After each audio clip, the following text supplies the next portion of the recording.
तो इन तीनों प्रश्न का हम उत्तर जानने का प्रयास करेंगे। क्या भगवान का अस्तित्व है? क्या शास्त्र भगवान की वाणी है?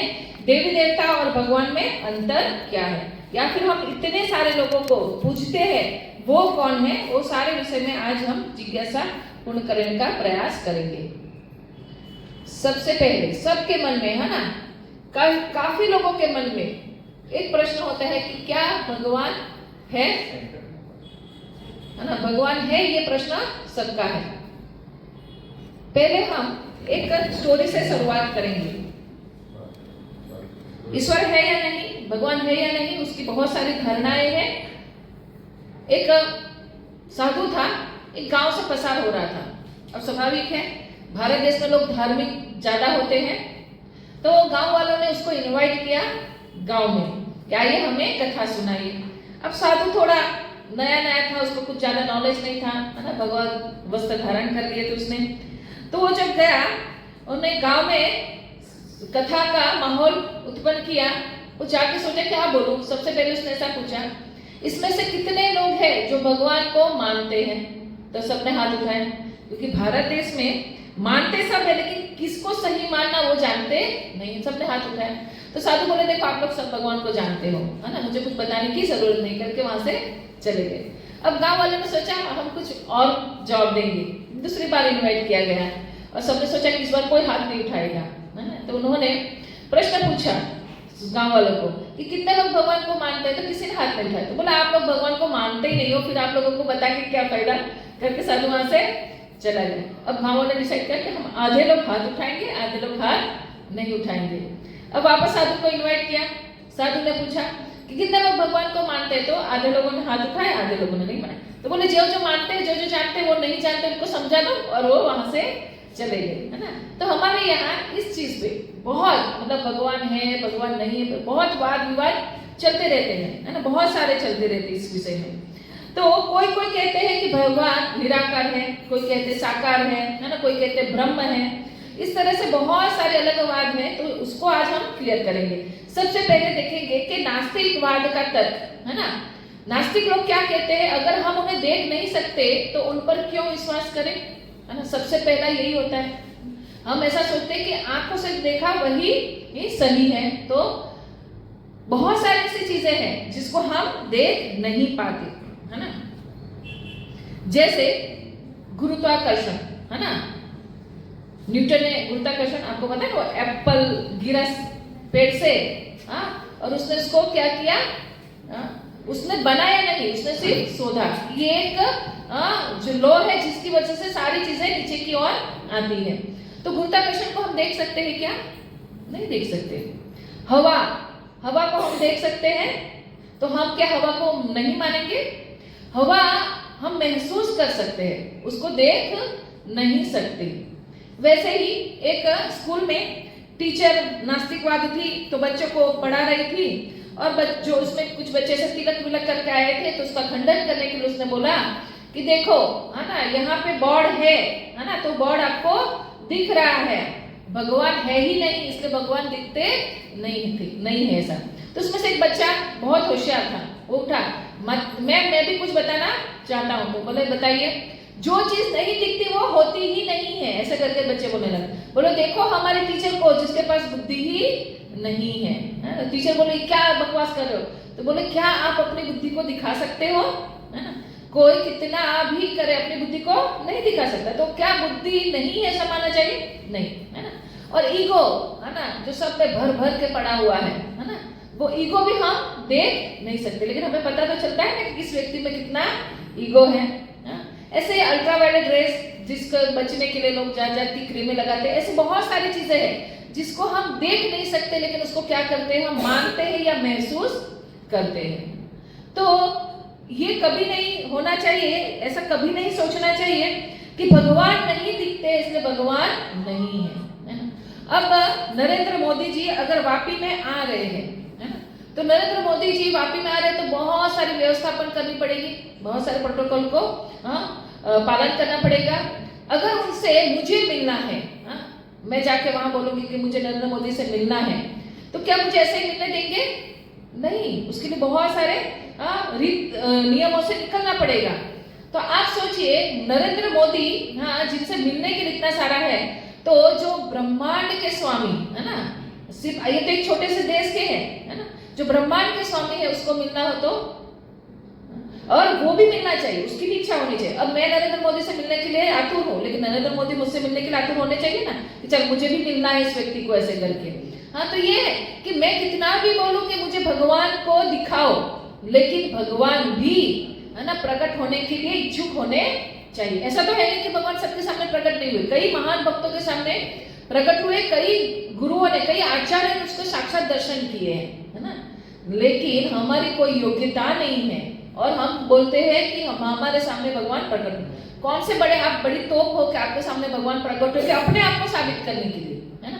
अब मैंने लंदन तो देखा नहीं है ना, फिर भी मैं लंदन है ऐसा तो मानती हूँ, सही बात है। हम कई चीजों को हम देखे नहीं है जीवन में, लेकिन जैसे हमारे परदादा को हमने नहीं देखा है, फिर भी हम मानते हैं कि हमारे परदादा थे।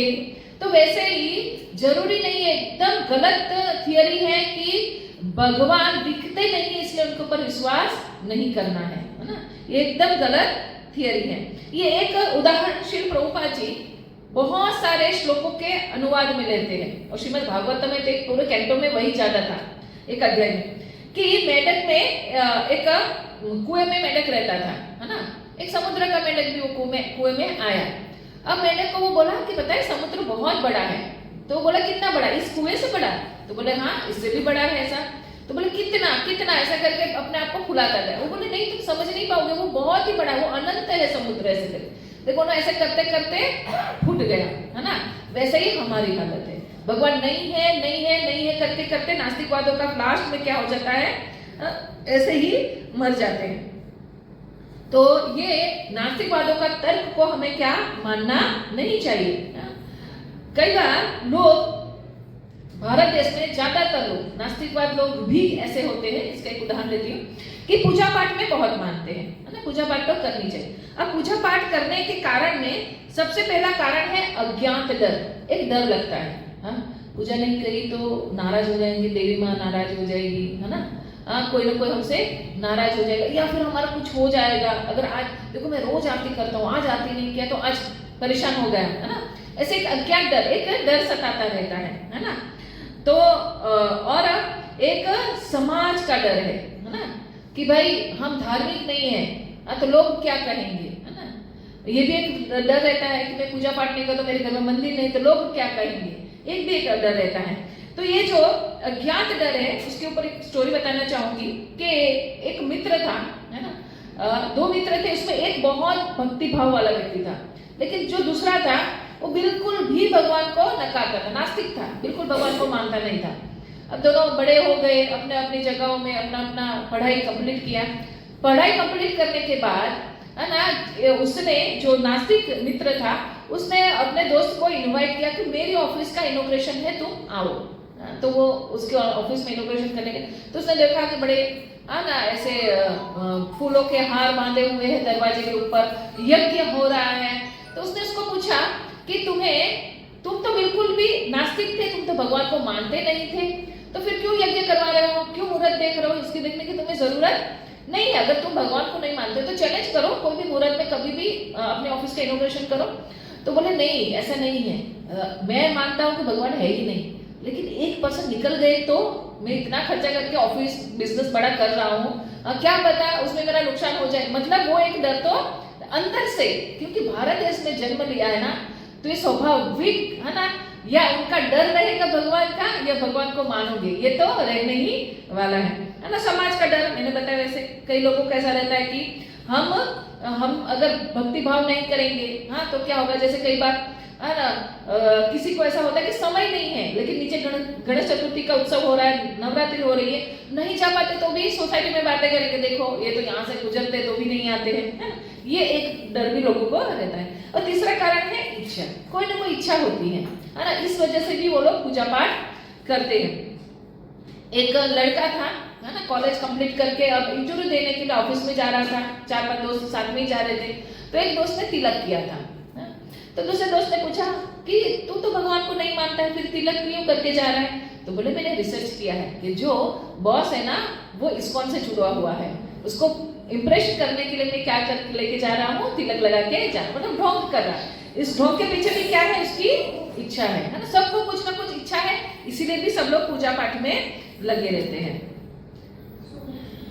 आगे भगवान के अस्तित्व के प्रमाण। प्रकृति में प्रत्येक आवश्यकता की पूर्ति है ना। प्रकृति ने हमें सब कुछ दिया है, हम बीच में है ना टांग अड़ाते हैं तभी गड़बड़ हो जाती है ना। बाकी प्रकृति ने हमें भरपूर हर चीज को दिया। अगर हमें प्यास लग रही है मतलब पानी है ना, हमें भूख लग रही मतलब खाना है, तो ये सारी चीजें पहले से ही है ना प्रोवाइड है, तभी हमें भूख और प्यास लग रही है।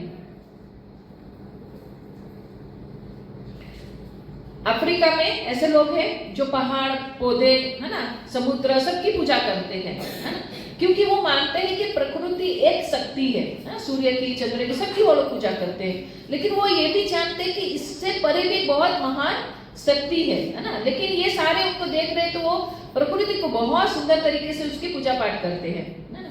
अब हम भगवान के अस्तित्व के और आगे चर्चा करेंगे कि रचना का अर्थ है रचनाकार की उपस्थिति है ना। कोई भी चीज है ना, जैसे ये लैपटॉप, लैपटॉप बना है तो लैपटॉप बनाने वाला कोई तो है। टेबल है तो टेबल अगर है तो उसको बनाने वाला कोई है। सुंदर बगीचा है, अपने आप तो नहीं उगा होगा है ना, उसमें किसी माली ने मेहनत की है तभी वो सुंदर बगीचा है। घड़ा है ना, घड़ा भी, घड़े को आकार देने वाला एक है। तो कोई भी चीज अगर उपस्थित है तो उसके पीछे उनको बनाने वाला मतलब रचनाकार कोई ना कोई है। तो सोचिए फिर हमारा ब्रह्मांड जो इतना सुव्यवस्थित चल रहा है, क्या वो ऐसे ही हो गया है ना। सोचिए जो सूर्य से पृथ्वी की दूरी जो है उससे पृथ्वी थोड़ी और दूर चली जाए तो क्या हालत हो जाए, वो अपने परिभ्रमण से थोड़ी दूर चले तो ठंड के मारे सब मर जाए। और सोचा कि नहीं मैं सूर्य की थोड़ी कभी गलती से नजदीक पहुंच गई तो क्या होगा, लोग जल के मर जाएंगे है ना। तो भगवान ने कितना सुंदर सुव्यवस्थित किया, वो एक अंश भी है ना इधर से उधर कोई ग्रह होता नहीं है। कभी सोचा कि दो ग्रह बीच में एक्सीडेंट कर दिए, नहीं है ना। तो भगवान की व्यवस्था इतनी सुंदर है, अगर इतना सुंदर सब कुछ है तो उसको स्वाभाविक निर्माण करने वाली कोई ऐसी शक्ति है जो सारी चीजों को क्या कर रही है, कंट्रोल कर रही है। एक बहुत बड़ी है ना, सबके पढ़ने में भी आया होगा, पहले ये था, अभी तो बुक से निकाल दिया गया है कि बिग बैंग थियरी है ना। एक बड़ा सा पृथ्वी का सृजन कैसे हुआ, बड़ा सा धमाका हुआ है ना, और क्या हुआ, पृथ्वी आ गई, पानी आ गया है ना, जीव जंतु आ गए। मुझे बताइए विस्फोट से या फिर धमाके से कैसे, कोई भी विनाश से कोई शक्ति कैसे मिल सकती है। आतंकवादी तो बहुत जगह बॉम्ब फोड़ते रहते हैं, एक बॉम्ब फोड़ा और वहां पे पहाड़ बन गया, ऐसा तो नहीं हुआ है ना। उसने एक बॉम्ब फोड़ा और वहां से बच्चे उत्पन्न हो गए, ऐसा हुआ क्या कभी, कोई जानवर उत्पन्न हुआ नहीं। विनाश से कभी भी है ना सृष्टि नहीं हो सकती है ना। तो ये गलत है। भगवान ने श्रीमद् भागवतम, अगर श्रीमद् भागवतम आप लोग पढ़ोगे ना, इतना सुंदर बताया गया है कि कैसे सारे महत तत्व आए, कैसे पृथ्वी जल अग्नि वायु आकाश आया, कैसे भगवान से विष्णु तत्व आए, विष्णु से कैसे सब कुछ धीरे धीरे, और एक ब्रह्मांड थोड़ी ना है, हजारों ब्रह्मांड। तो वैज्ञानिक भी मानते इस चीज को कि ब्रह्मांड हजारों है ना। तो ये सारे ब्रह्मांडों की रचना, सब जगह का मैनेजमेंट किस तरह से चल रहा है ना, क्यों, क्योंकि उसके पीछे किसी बड़ी शक्ति का हाथ है। हम सोचिए, हम अगर कोई सोसाइटी के सेक्रेटरी हो, सोसाइटी को संभालने में दम निकल जाता है ना। तो सोचिए भगवान कितने अच्छे से इस सारी चीजों को बना रहे हैं और उसको चला भी रहे हैं। नियम का अर्थ है नियम बनाने वाला कोई है, कोई ऐसे ही नियम बन जाते हैं नहीं। अगर आप कानूनी लॉज की बात करो तो वो भी किसी ने बनाए हैं तो बने हैं है ना। ट्रैफिक रूल्स की बात करो तो भी किसी ने बनाए हैं तो बने, वो अपने आप तो नहीं क्रिएट हुए हैं। तो ब्रह्मांड में प्रत्येक नियम के अनुसार है ना, ये अत्यंत सटीकता से कार्य करते, जो भी नियम है ब्रह्मांड के है ना। वैज्ञानिक तो उन नियमों का सिर्फ खोज निकालते हैं, जैसे मैंने बताया था गुरुत्वाकर्षण का नियम है ना, वो खोजा था, वो पहले से था। कई चीजें ऐसी हैं जिसको साइंटिस्ट लोग उनको आविष्कार नहीं कर पाते, वो है ही ऑलरेडी, उसको सिर्फ ढूंढते हैं। जैसे आप लोगों को पता है कोलंबस निकला था इंडिया ढूंढने, तो था ही ना, ऐसा तो था नहीं कि उसने खोज किया, उसने बनाया, ऐसा था नहीं है ना। तो वैसे ब्रह्मांड के नियमों के पीछे भी बहुत बड़ी शक्ति काम कर रही है ना, इसीलिए सारा ब्रह्मांड बहुत अच्छे से चल रहा है। भगवान की परिभाषा है ना, भगवान किसको कहा जा सकता है या भगवान कौन हो सकता है ना, जो प्रत्येक वस्तु के स्रोत हो, सारी चीजें जहां से प्रकट होती हो वही क्या हो सकते हैं, भगवान हो सकते हैं। वो परम नियंता हो, है ना। पहले प्रत्येक वस्तु के स्रोत के विषय में जानेंगे, है ना। हम कहां से आए, अपने पिता से, वो अपने पिता से, वो अपने पिता से, ऐसे करते करते एक परम पिता होंगे, है ना। जैसे ब्रह्मांड में परम पिता ब्रह्मा जी को माना गया, क्योंकि ब्रह्मा ने सारे जीव सृष्टि का निर्माण किया। अब ब्रह्मा जी कहां से आए, है ना, श्रीमद् भागवतम में है, विष्णु से, है ना। विष्णु कहां से आए, ये पूरा ब्रह्म आपने आप देखेंगे तो भागवतम में पूरा वर्णन है ना। और डायरेक्ट मेन स्रोत जो आदि और जिसका आदि नहीं है, जिसका अंत नहीं है ना, जो नव यौवन रूप में है, वहां भगवान श्री कृष्ण के पास वो ग्राफ जाएगा। ऐसे ही भगवान प्रत्येक वस्तु के स्रोत भी है, पालन भी करते हैं और संहार करता भी है। ईश्वर उपनिषद में कहा गया है, ओम पूर्णमद पूर्णमिदं पूर्णान्मुदच्यते पूर्णस्य पूर्णमादाय पूर्णमेवावशिष्यते, है ना। ये श्लोक काफी आप लोगों ने सुना होगा, क्योंकि जब यज्ञ होते हैं तभी भी इस श्लोकों को बोला जाता है। मतलब भगवान पूर्ण है, उससे उत्पन्न होने वाली हर चीज भी कैसी है, पूर्ण है। पूर्ण से कुछ निकल जाता है फिर भी वो कैसा रहता है, पूर्ण। जैसे अगर मेरे पास एक बड़ा सा लड्डू है, लड्डू में से मैंने आधा लड्डू किसी और को दिया, तो वो लड्डू कैसा हो जाएगा, आधा, और वो दिया वो भी कैसा होगा, आधा। लेकिन भगवान तो पूर्ण ही रहते हैं, उससे कितना भी सर्जन हो जाए, लेकिन भगवान कैसे रहते हैं, हमेशा पूर्ण रहते हैं। इसलिए और उनसे उत्पन्न होने वाली हर चीज, हर जीवात्मा भी कैसे है, पूर्ण ही है। भगवान परम नियंत्रक है। हम कुछ चीजों को नियंत्रित कर सकते हैं जो हमारे कंट्रोल में, कुछ चीजें, है ना, जैसे हमारा हाथ पैर नाक, है ना। हमारे मन को भी हम कंट्रोल नहीं कर पाते हैं, हाँ, लेकिन भगवान जो हर चीज को क्या करते हैं, कंट्रोल करते हैं। सारी चीजों को कंट्रोल करने वाले भगवान है। आप लोगों ने महाभारत युद्ध में ये सुना होगा कि जयद्रथ को मारने के लिए अर्जुन ने प्रतिज्ञा दी थी, है ना। अभिमन्यु को जब मार दिया गया तो जयद्रथ मेन रोल था उसका, इसलिए अर्जुन ने प्रतिज्ञा दी थी कि शाम तक अगर मैंने जयद्रथ को नहीं मारा संध्या तक, तो मैं क्या कर दूंगा, अपने आप को अग्नि में स्वाहा कर दूंगा। तो बहुत मुश्किल हो जाती है, क्यों, सारे कौरव लोग जयद्रथ को बचाने के लिए आगे आ जाते हैं, इसलिए अर्जुन जयद्रथ के पास पहुंच ही नहीं पाता है। अब भगवान श्री कृष्ण है, अपने भक्त की लाज रखनी है, वो क्या करते हैं, सूर्य को, है ना, ढक देते हैं। अब लोगों को लगा क्या हो गई, शाम हो गई, शाम हो गई, तो अर्जुन तैयारी कर रहे हैं, है ना, चिता पे जाने के लिए, पूरे लकड़ी बकड़ी नगर। अब जयद्रथ को, जो ईर्ष्यालु, जो असुर वृत्ति के लोग होते हैं ना, वो दूसरों को जलाना, परेशान करने में मानते हैं। तो जयद्रथ सामने आया, क्या बोला कि हाँ, देखने के लिए, अर्जुन को मरता हुआ देखना मेरे लिए बहुत बड़ा आनंद का विषय है। जैसे वो आया और जब अर्जुन चिता में जा रहे थे, भगवान श्री कृष्ण ने क्या कहा, अर्जुन तुम बाण और तीर को उठा लो। क्यों, क्योंकि अभी शाम नहीं हुई, तुरंत बादलों को अलग, मतलब सूर्य को रोकने की ताकत भी किसके पास है, भगवान श्री कृष्ण के पास है ना। तो ये तो ऐसे तो बहुत सारे उदाहरण है ना, भगवान ने जहां प्रकृति को रोक दिया। अब सर्वलोक महेश्वरम, है ना, सर्वोच्च स्वामी है, सारी चीजें उन्हीं से उत्पन्न हुई है ना, और सब कुछ उन्हीं में मिल जाती है। सारे जगत में जो भी चीज देखते हैं उसके स्वामी वही है, हम तो सिर्फ और सिर्फ टेम्पररी स्वामी है ना। जैसे है ना, कह सकते हैं कि मैं जमीन, हाँ, आज जमीन के ये इतनी मेरी जमीन, उतनी मेरी जमीन, सबने भाग पाई, लेकिन ये पूरी जमीन, ये पूरी पृथ्वी किसकी है, वराहदेव की। वराहदेव ने पृथ्वी देवी को बचाया था और उसको वर्ण किया था, उसको स्वीकार किया था, है ना। और हम लोग क्या करके बैठे हैं उसके ऊपर अपना अधिकार, लेकिन ये टेम्पररी है, हमारे मरने के बाद हमारा उसके ऊपर अधिकार नहीं रहने वाला। आगे भोक्ताराम, है ना, भगवान क्या है, सर्वश्रेष्ठ उपभोक्ता है, वास्तविक भोग करने वाले भगवान ही है ना। जैसे एक मर्सिडीज गाड़ी है एक व्यक्ति के पास, लेकिन उनका जो ड्राइवर है वो भी गाड़ी को क्या करता है, अंदर बैठता है, चलाता है, लेकिन मेन उसका भोक्ता कौन है, वो मालिक है ना। हम ड्राइवर को उसका भोक्ता नहीं बोल सकते। वैसे ही हम भी टेम्पररी हर चीज को भोग कर रहे हैं, बाकी हर चीज, हर वस्तु के ऊपर भगवान का अधिकार है।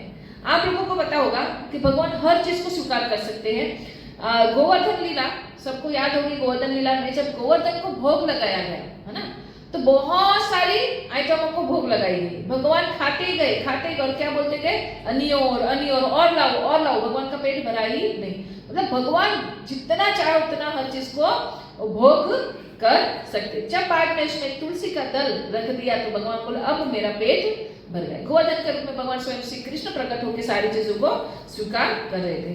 तो एक ब्रह्म संहिता, जब ब्रह्मा जी उत्पन्न हुए है ना विष्णु के नाभि कमल से, कमल में जब ब्रह्मा जी उत्पन्न, उन्होंने बहुत सुंदर स्तुति गाई, ब्रह्म संहिता है ना। एक पुस्तक भी है हमारे पास, आप लोग खरीद सकते हो देखने के लिए। इतनी सुंदर है ब्रह्म संहिता। उसमें सबसे पहला यही आता है, ईश्वर परम कृष्ण सच्चिदानंद विग्रह अनादि आदि गोविंदम सर्व कारण कारण। सारे कारणों के कारण कौन है? भगवान गोविंद है। और गोविंद कौन है? भगवान श्री कृष्ण है। वही ईश्वर परम कृष्ण, वही परम भगवान है। तो ये जो हमने देखा कि भगवान भोक्ताराम है सर्वलोक, तो उसका एक भगवत गीता में श्लोक है 5.29, भोक्ताराम तमसाम सर्वलोक महेश्वरम श्रुदयम सर्वभूतानां ग्वात्वा मां शांति मुच्यति। मुझे भगवान कहते हैं श्रीमद् भगवत गीता में कि मुझे समस्त यज्ञों तथा तपस्या का परम भोक्ता, समस्त लोगों तथा देवता का परमेश्वर एवं समस्त जीवों का उपकार एवं हितैषी जानकर मेरे भावनामृत से पूर्ण पुरुष भौतिक दुखों से शांति लाभ प्राप्त कर सकता है। शांति कब मिलेगी? जब ये चीज को स्वीकारोगे कि भगवान ही सर्वश्रेष्ठ भोक्ता है, वही यज्ञ और तपस्याओं के भोक्ता है ना। सारे देवता से लेकर हर चीज प्रकट हो गई, ये जब जानेंगे और भगवान की सेवा करेंगे तब हमें शांति प्राप्त होगी। फिर आप लोगों को पता होगा 10.8, अहम सर्वस्व प्रभो मत सर्व परोतते इति मत्वा भजन्ते मां बुद्धा भाव समन्वित। भगवान के सारी चीज मुझसे ही प्रकट होती है ना। तो ये जो सारे श्लोक है श्रीमद् भगवत गीता, आप लोग भगवत गीता ओपन करोगे तो एक चीज देखने को मिलेगा। जब अर्जुन बोल रहे हैं तो अर्जुन उवाच लिखा है ना। जब संजय बोल रहे तो संजय उवाच लिखा है। लेकिन जब भगवान श्री कृष्ण बोलते हैं तो कृष्ण उवाच नहीं लिखा है। क्या लिखा गया है? श्री भगवान उवाच। अब कई जगहों पे शिव उवाच, उमा उवाच गीता में नहीं है, लेकिन श्रीमद् भागवतम में आप लोग देखोगे है ना, तो वहां पे भी शिव ही लिखा गया है। वहां पे शिव को भगवान करके नहीं लिखा गया है। सिर्फ एक ही जगह है जहां पे श्री कृष्ण बोल रहे हो, क्या लिखा गया है? श्री भगवान वाच। ये भी साबित करता है। और छाती ठोक ठोक के भगवान वहां डिक्लेयर कर रहे हैं कि मैं ही भगवान हूँ, हर चीज का कारण मैं ही हूँ। अब कोई भी और ग्रंथ ले लो जहाँ पे देवी देवता अपने आप को परम ईश्वर या भगवान साबित कर रहे, कहीं पे भी ऐसा नहीं है ना। गुह्य बातों को अगर जानेंगे हर वेद का तो सार एक ही है ना, कि परम कंट्रोलर, परम नियंता, परम भोक्ता कौन है? भगवान श्री कृष्ण है। हम आगे और बहुत सारे ऐसे श्लोक देखेंगे। अब आप बोलेंगे आप कृष्ण भक्त हो इसलिए बोल रहे हैं, तो हम इसको साबित भी करेंगे। ज्ञान प्राप्ति करने के 3 तरीके हैं है ना। कोई भी तरीके से हम ज्ञान प्राप्त कर सकते हैं। पहला है प्रत्यक्ष प्रमाण, दूसरा है अनुमान प्रमाण, और तीसरा है शब्द प्रमाण। देखिए, कोई चीजें हम प्रत्यक्ष देख के उसको स्वीकार करते हैं, कुछ चीजों में हम अनुमान लगा लेते हैं, और तीसरा क्या है? शब्द प्रमाण। हम इसके विषय में उदाहरण के साथ देखेंगे। पहले देखेंगे प्रत्यक्ष प्रमाण। प्रत्यक्ष प्रमाण यह ज्ञान इंद्रियों द्वारा अनुभूति किया जाता है ना। मतलब ये जो आंख, नाक, कान, इसी के द्वारा हम उसको अनुभव करते हैं। कभी कभी आंखें देखी और कानों सुनी बात भी गलत होती है। ये आप लोगों ने बात सुनी होगी है ना। ऐसा कहा जाता है कि आंखों देखी और कानों सुनी बात भी गलत हो सकती है। क्यों? क्योंकि इंद्रिया कैसी है? अपूर्ण है ना। यहाँ पीछे मैं मेरी दीवार को नहीं देख पा रही हूँ है ना। ये कमरे के बाहर क्या चल रहा है मैं नहीं समझ पाऊंगी, ना मुझे आवाज उसकी आएगी है ना। तो हमारी इंद्रिया कैसी है? अपूर्ण है। देखिए, हम यहाँ से सूर्य को देखते हैं। सूर्य कितने छोटे से दिखते? क्या सूर्य इतना ही है? एक सिक्के की तरह दिखते हमें है ना, या एक थाली जितनी साइज। सूर्य उतने नहीं है, सूर्य बहुत बड़े हैं है ना। आप लोगों को स्कूल में करवाया होगा, पानी में कांच का पानी का ग्लास है और एक पेंसिल को रखा, तो पेंसिल कैसे दिखती है? टेढ़ी दिखती है ना। क्योंकि हमारी इंद्रिया अपूर्ण है ना। और हमारी इंद्रियों में 3 शक्यता है। एक तो भ्रमित होने की वृत्ति है ना। हम भ्रमित हो जाते हैं। हाँ? जैसे चीनी खाने के बाद है ना कुछ चीजें खट्टी ज्यादा लगती क्योंकि वो एकदम से मीठा से, या फिर कोई चीजें खाएंगे तो वो फिक्की लगेगी, है ना। आंवला खाने के बाद पानी पिएंगे तो बहुत मीठा लगेगा, है ना। ऐसे बहुत सारी चीजें हैं। आप जैसे हमने लास्ट कल भी देखा था कि रण में हम चलते हैं तो हमें ऐसा आवाज होता है कि पानी है। यहाँ पे देखिए, यहाँ पे क्या लग रहा है कि जैसे ये पानी और आकाश एक दूसरे से क्या कर रहा है, मिल रहा है, लेकिन ऐसा नहीं है। ये हाथी है, इसके पैर देखिए, ध्यान से देखिए, है ना, कितने सारे लग रहे हैं। आप यहाँ भी पैर को एज्यूम कर सकते हो, ये बहुत सारे, है ना। तो हमारे आंखों से स्वाभाविक हम चीज को एज इट इज देखेंगे ये जरूरी नहीं है। हाँ, दूसरी, हमें गलती करने की प्रवृत्ति है ना। हम ऐसा है, मनुष्य है ना, वो गलती तो होगी ही होगी, कितना भी महान मनुष्य क्यों नहीं हो। आप लोगों को पता है, अभी तो शायद नहीं पढ़ाते हैं बच्चों को, बताओ डार्विन का सिद्धांत अब नहीं पढ़ाते, निकाल दिया ना बुक से। आप लोगों को आता है, नहीं आता है ना। डार्विन ने क्या बोला था कि हम कहाँ से आए हैं, बंदर से आए हैं। वो शायद हो सकता है बंदर से आए हो, लेकिन हम नहीं। हमारे शास्त्रों में लिखा है, पूरी वंशावली है ना, किनके पुत्र कौन हुए, है ना, जो ऋषि है, ऋषियों से कौन सा वंशज आया, जैसे हमारे कश्यप, है ना, और बहुत सारे से भारद्वाज, जैसे बहुत सारे जो हमारे क्या बोलते हैं उसको, हाँ, गोत्र, ये इन ऋषियों की नामों पे, क्योंकि हम उन्हीं की वंशावली में आए हुए हैं, है ना। लेकिन प्रॉब्लम है कि कुछ ना कुछ जीवन में फेमस होने के लिए आज रील में कुछ भी बोल देते हैं, अब बिना जाने बिना समझे कोई भी कुछ रील बना देता है, वैसी हालत है ना।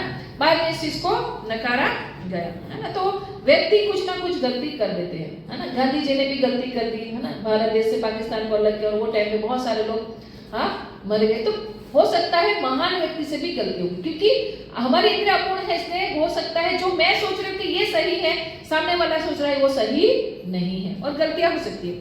तीसरा है धोखा देने की प्रवृत्ति। ये तो मनुष्य में है ही है, भरपूर है ना। क्या है, आप देखेंगे तो कोई ना कोई कहीं ना कहीं, जैसे बिजनेस करने के लिए ऐसा कहा जाता है ना, बिजनेस में, युद्ध में और प्रेम में जायज है गलत बोलना भी, है ना। तो वो एक धोखा देना ही है ना। और साथ में सबसे बड़ा झूठ जो डेली आप लोग देखते हो, एडवर्टाइजमेंट, है ना। ये शैम्पू यूज करो, बाल इतने सुंदर हो जाएंगे, होते हैं क्या? नहीं होते। फिर भी पूरा झूठ, है ना, हमें क्या किया जा रहा है, धोखा दिया जा रहा है ना। तो ये जो प्रत्यक्ष प्रमाण है ये योग्य नहीं है, क्योंकि हम जो देखते हैं, जैसे हम यहाँ से पहाड़ को देखते हैं तो पहाड़ एकदम धुंधला सा दिखता है, जितने जितने नजदीक आते हैं उसके ऊपर के पेड़ दिखेंगे, उसमें कैसे पत्थर है वो दिखेंगे। तो हम कह नहीं सकते कि हमारी इंद्रियों ने जो महसूस किया वो सही ही है ना। आगे और एक प्रमाण, अनुमान प्रमाण। ये 6 अंधे थे जो हाथी को टच करके, उसको महसूस करके, आप लोगों को पता है जो जिनकी आंखें नहीं होती वो महसूस करके सारी चीजों को स्वीकार करते हैं, है ना। तो ये अनुमान प्रमाण मतलब जो देखा उसका अनुमान लगाना, या जो देख नहीं सकते उसका भी अनुमान लगाना, या देखे का भी अनुमान लगा सकते। तो क्या हुआ, एक अच्छे अंधे आदमी ने हाथियों को टच किया, तो कोई बोला दांत को टच करके कि वो तो एक भाले की तरह है ना। एक ने सुंडू को पकड़ा तो बोले नहीं नहीं नहीं नहीं, वो तो सांप की तरह है। जिसने हाथी के पेट की ओर हाथ लगाया वो बोलते नहीं, हाथी कैसा होता है, एक बड़ा दीवार की तरह है। एक ने पैर को छुआ तो वो क्या बोला, वो तो पेड़ की तरह है, पेड़। जिसने पूंछ पकड़ा वो सोच रहा है कि वो तो एक रस्सी की तरह है, और जिसने कान पकड़ा वो सोच रहा है क्या, वो हाथी एक पंखे की तरह है। अब तीनों का बहस, 6 का बहस चल रहा था, तो वहां से समझदार व्यक्ति गया, है ना। वो समझदार व्यक्ति ने इन लोगों की दुविधा को सॉल्व किया। क्या बताया कि हाथी जो होते हैं ना, उसके दांत ऐसे होते हैं, उसके पैर ऐसे होते हैं, ऐसे कर पूरा वर्णन किया। सब लोग सही हो, लेकिन क्या है, सबका अधूरा ज्ञान है, तो पूरा जो है उनको एक्सप्लेन किया। एक और बात बताना चाहूंगी कि एक व्यक्ति एक रेस्टोरेंट में जा रहा था, तो वो रेस्टोरेंट में डॉक्टर बैठे थे, है ना। एक फिजियोथेरेपिस्ट बैठा था, एक ऑर्थोपेडिक डॉक्टर बैठे थे, दोनों बैठे थे। एक व्यक्ति कार से उतर के चल के आ रहा था, उन्होंने देखा कि ये व्यक्ति लंगड़ा रहा है ना। लंगड़ा लंगड़ा के आ रहा है। तो दोनों मित्र में बात छेड़ गई। एक ने बोला देखो उसके है ना ऑर्थोपेडिक उसके घुटने में तकलीफ है ना, उसको घुटने में तकलीफ इसलिए वो लंगड़ा लंगड़ा के आ रहा है। दूसरे ने बोला नहीं नहीं उसके घुटने में तकलीफ नहीं है, उसकी एड़ी में दर्द है ना, एड़ी में दर्द की वजह से वो लंगड़ा के चल रहा है। जब वो व्यक्ति नजदीक आया है ना और उन लोगों ने पूछा कि आपके पैर में क्या हो, तो बोले कुछ नहीं चंपल टूट गई है ना। तो ये है अनुमान, कुछ भी हम लगा लेते हैं लेकिन हमेशा वो सत्य नहीं होता। तो अनुमान प्रमाण भी सही नहीं है, पूर्ण तरह से वो भी सही नहीं है ना।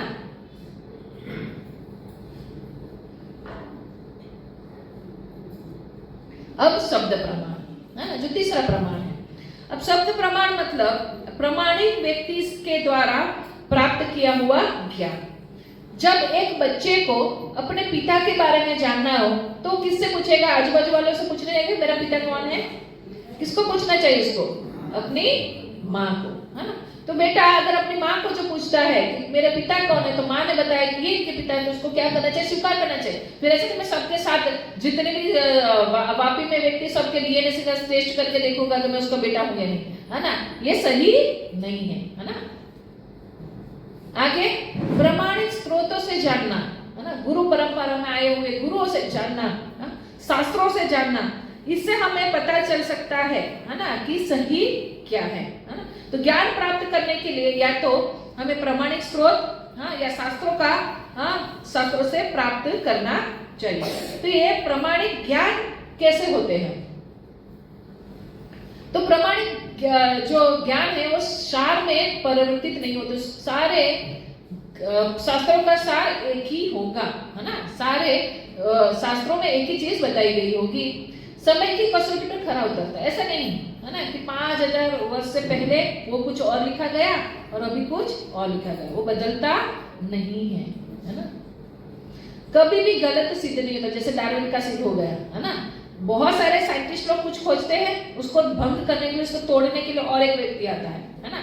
और हम लोग तब तक उसको सही मान बैठते हैं और बाद में क्या होता है, वो आया, उसको अब सही कौन है वो पता नहीं है ना। तो वो कभी भी गलत सिद्ध नहीं हो, है ना। उसी को क्या मानना चाहिए? प्रमाणिक ज्ञान मानना चाहिए। वैदिक ज्ञान का स्रोत पूर्ण है, इसलिए वैदिक ज्ञान अच्युत है। वेद में पूर्ण ज्ञान दिया गया है ना। प्रमाण, अगर हम प्रमाण की बात करेंगे तो हमारे वेदों में पहले से लिखा हुआ है कि पृथ्वी कैसी है?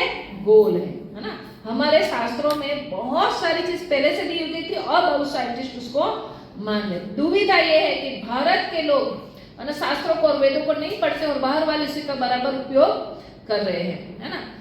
आप लोगों को पता होगा ना कि बौद्धों में भी प्राण है, किसने ढूंढा था? जगदीश चंद्र बोस, है ना। लेकिन हम लोग तो पहले से ही वृक्षों की क्या करते आए हैं? पूजा करते हैं और एक जीव के रूप में उसको स्वीकार किए। इसीलिए हम कभी भी, है ना, फेवर में नहीं होते कि पेड़ कटे, है ना।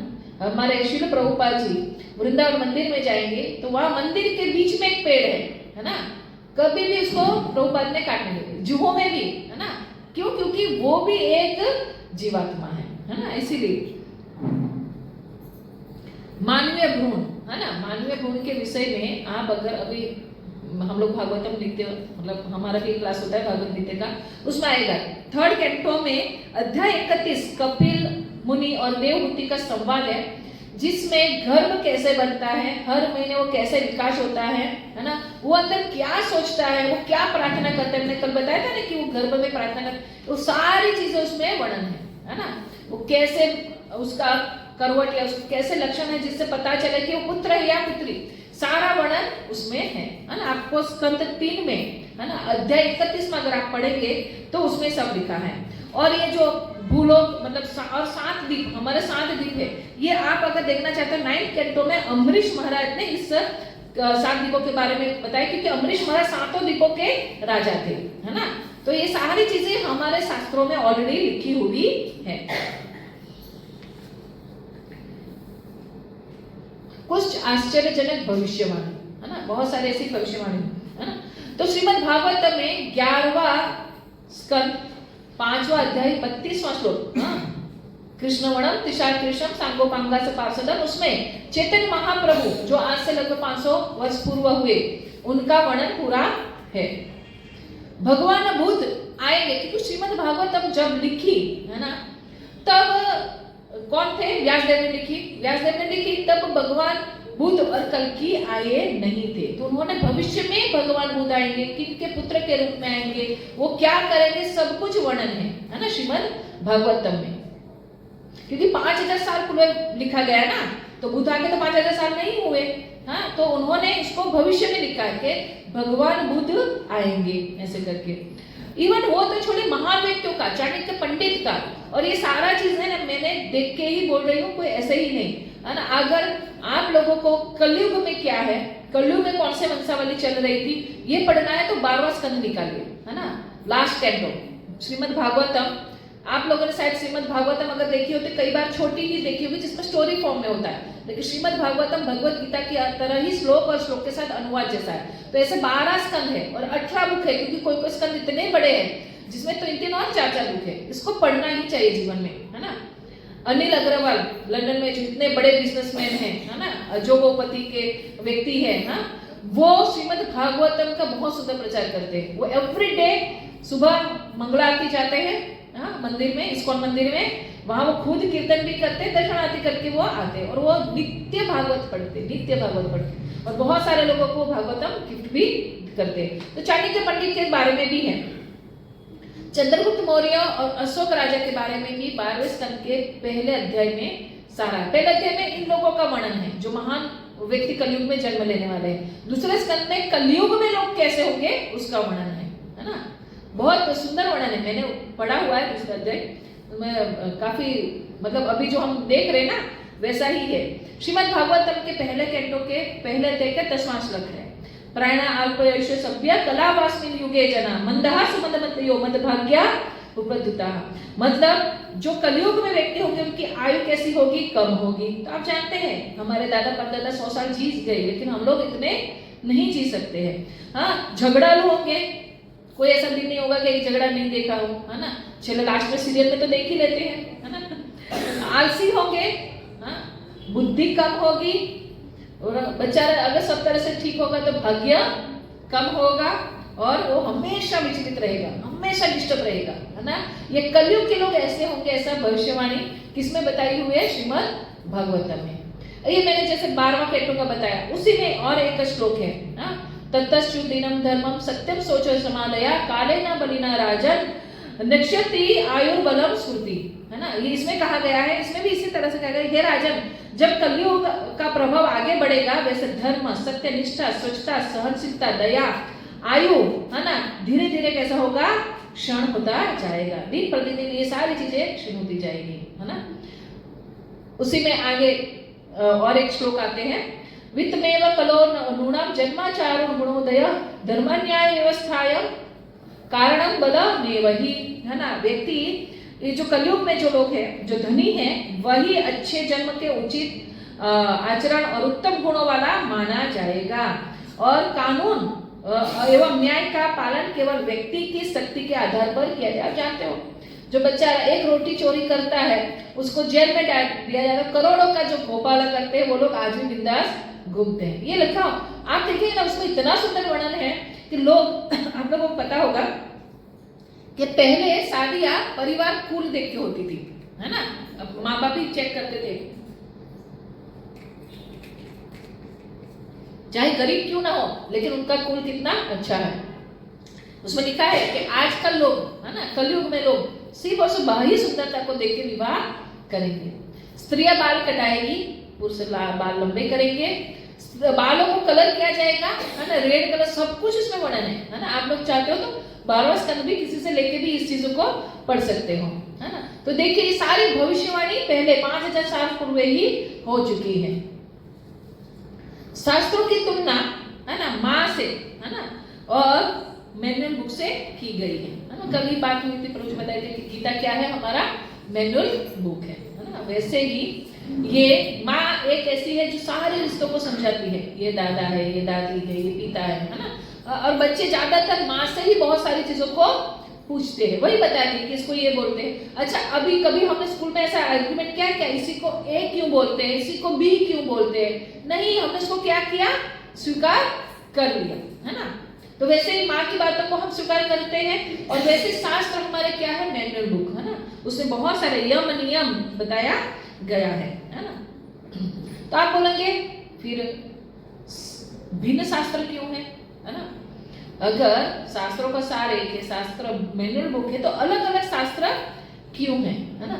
तो भिन्न शास्त्र विभिन्न स्तर के लोगों के लिए होते हैं, वस्तु स्थिति व्यक्ति काल एवं स्थान के अनुसार प्रकाशित होते हैं। फर्स्ट स्टैंडर्ड के बच्चे की जो बुक होती है वैसे 10th स्टैंडर्ड की होती है नहीं, है ना, उसका हाई जाता है ना। अगर फर्स्ट स्टैंडर्ड के बच्चों को 10th स्टैंडर्ड का पढ़ाएंगे तो होगा नहीं होगा। वैसे ही अगर आप एक उदाहरण लेंगे, डिक्शनरी, आप लोगों को पता है ऑक्सफोर्ड की डिक्शनरी बहुत सारे प्रकार की है ना, बहुत सारे प्रकार की, है ना। तो लेकिन उसमें सार सेम ही है, क्या है, शब्दों का अर्थ है ना? लेकिन उनकी योग्यता, सामने वाला किस फील्ड में जा रहा है, कौन सा स्टैंडर्ड, उस हिसाब से वो डिक्शनरी को उपयोग करता है।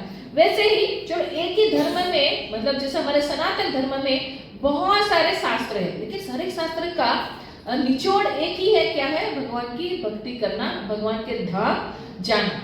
वे अलग अलग दिखाए हुए हैं, सार तो एक ही है। बहुत सारे उसमें नियम है, और कुछ जो नहीं करना, यम नियम दोनों, कुछ नहीं करना वो भी बताया गया है, कुछ पालन करना वो भी बताया। तो आप लोग बोलेंगे फिर बाइबल, है ना, कुरान, ये सब क्या है? तो वो भी जैसे जिसका लेवल है उस हिसाब से उसको पुस्तक दी गई। जैसे मैंने बताया फर्स्ट स्टैंडर्ड सेकंड स्टैंडर्ड के बच्चों को होती, तो बाइबल में यीशु ने कहा है कि मेरे पास बताने के लिए बहुत कुछ है, लेकिन आप नहीं समझोगे करके थोड़ा ही बताया, है ना। उन्होंने खुद बोला है कि मुझे लग रहा है कि आप लोग नहीं समझ पाओगे, इसलिए मैंने बाइबल में थोड़ा ही बताया, बाकी बताने के लिए तो बहुत ज्ञान कभी भी पूर्ण नहीं होता। ज्ञान कितना भी अर्जित करो, कोई व्यक्ति ऐसा नहीं बोल सकता कि मैं पूर्ण ज्ञानी हूँ, क्योंकि ज्ञान तो हमेशा मिलता रहता है। वैसे कुरान में बताया गया है कि अपनी माँ या बहन को छोड़कर आप किसी से भी शादी कर लो।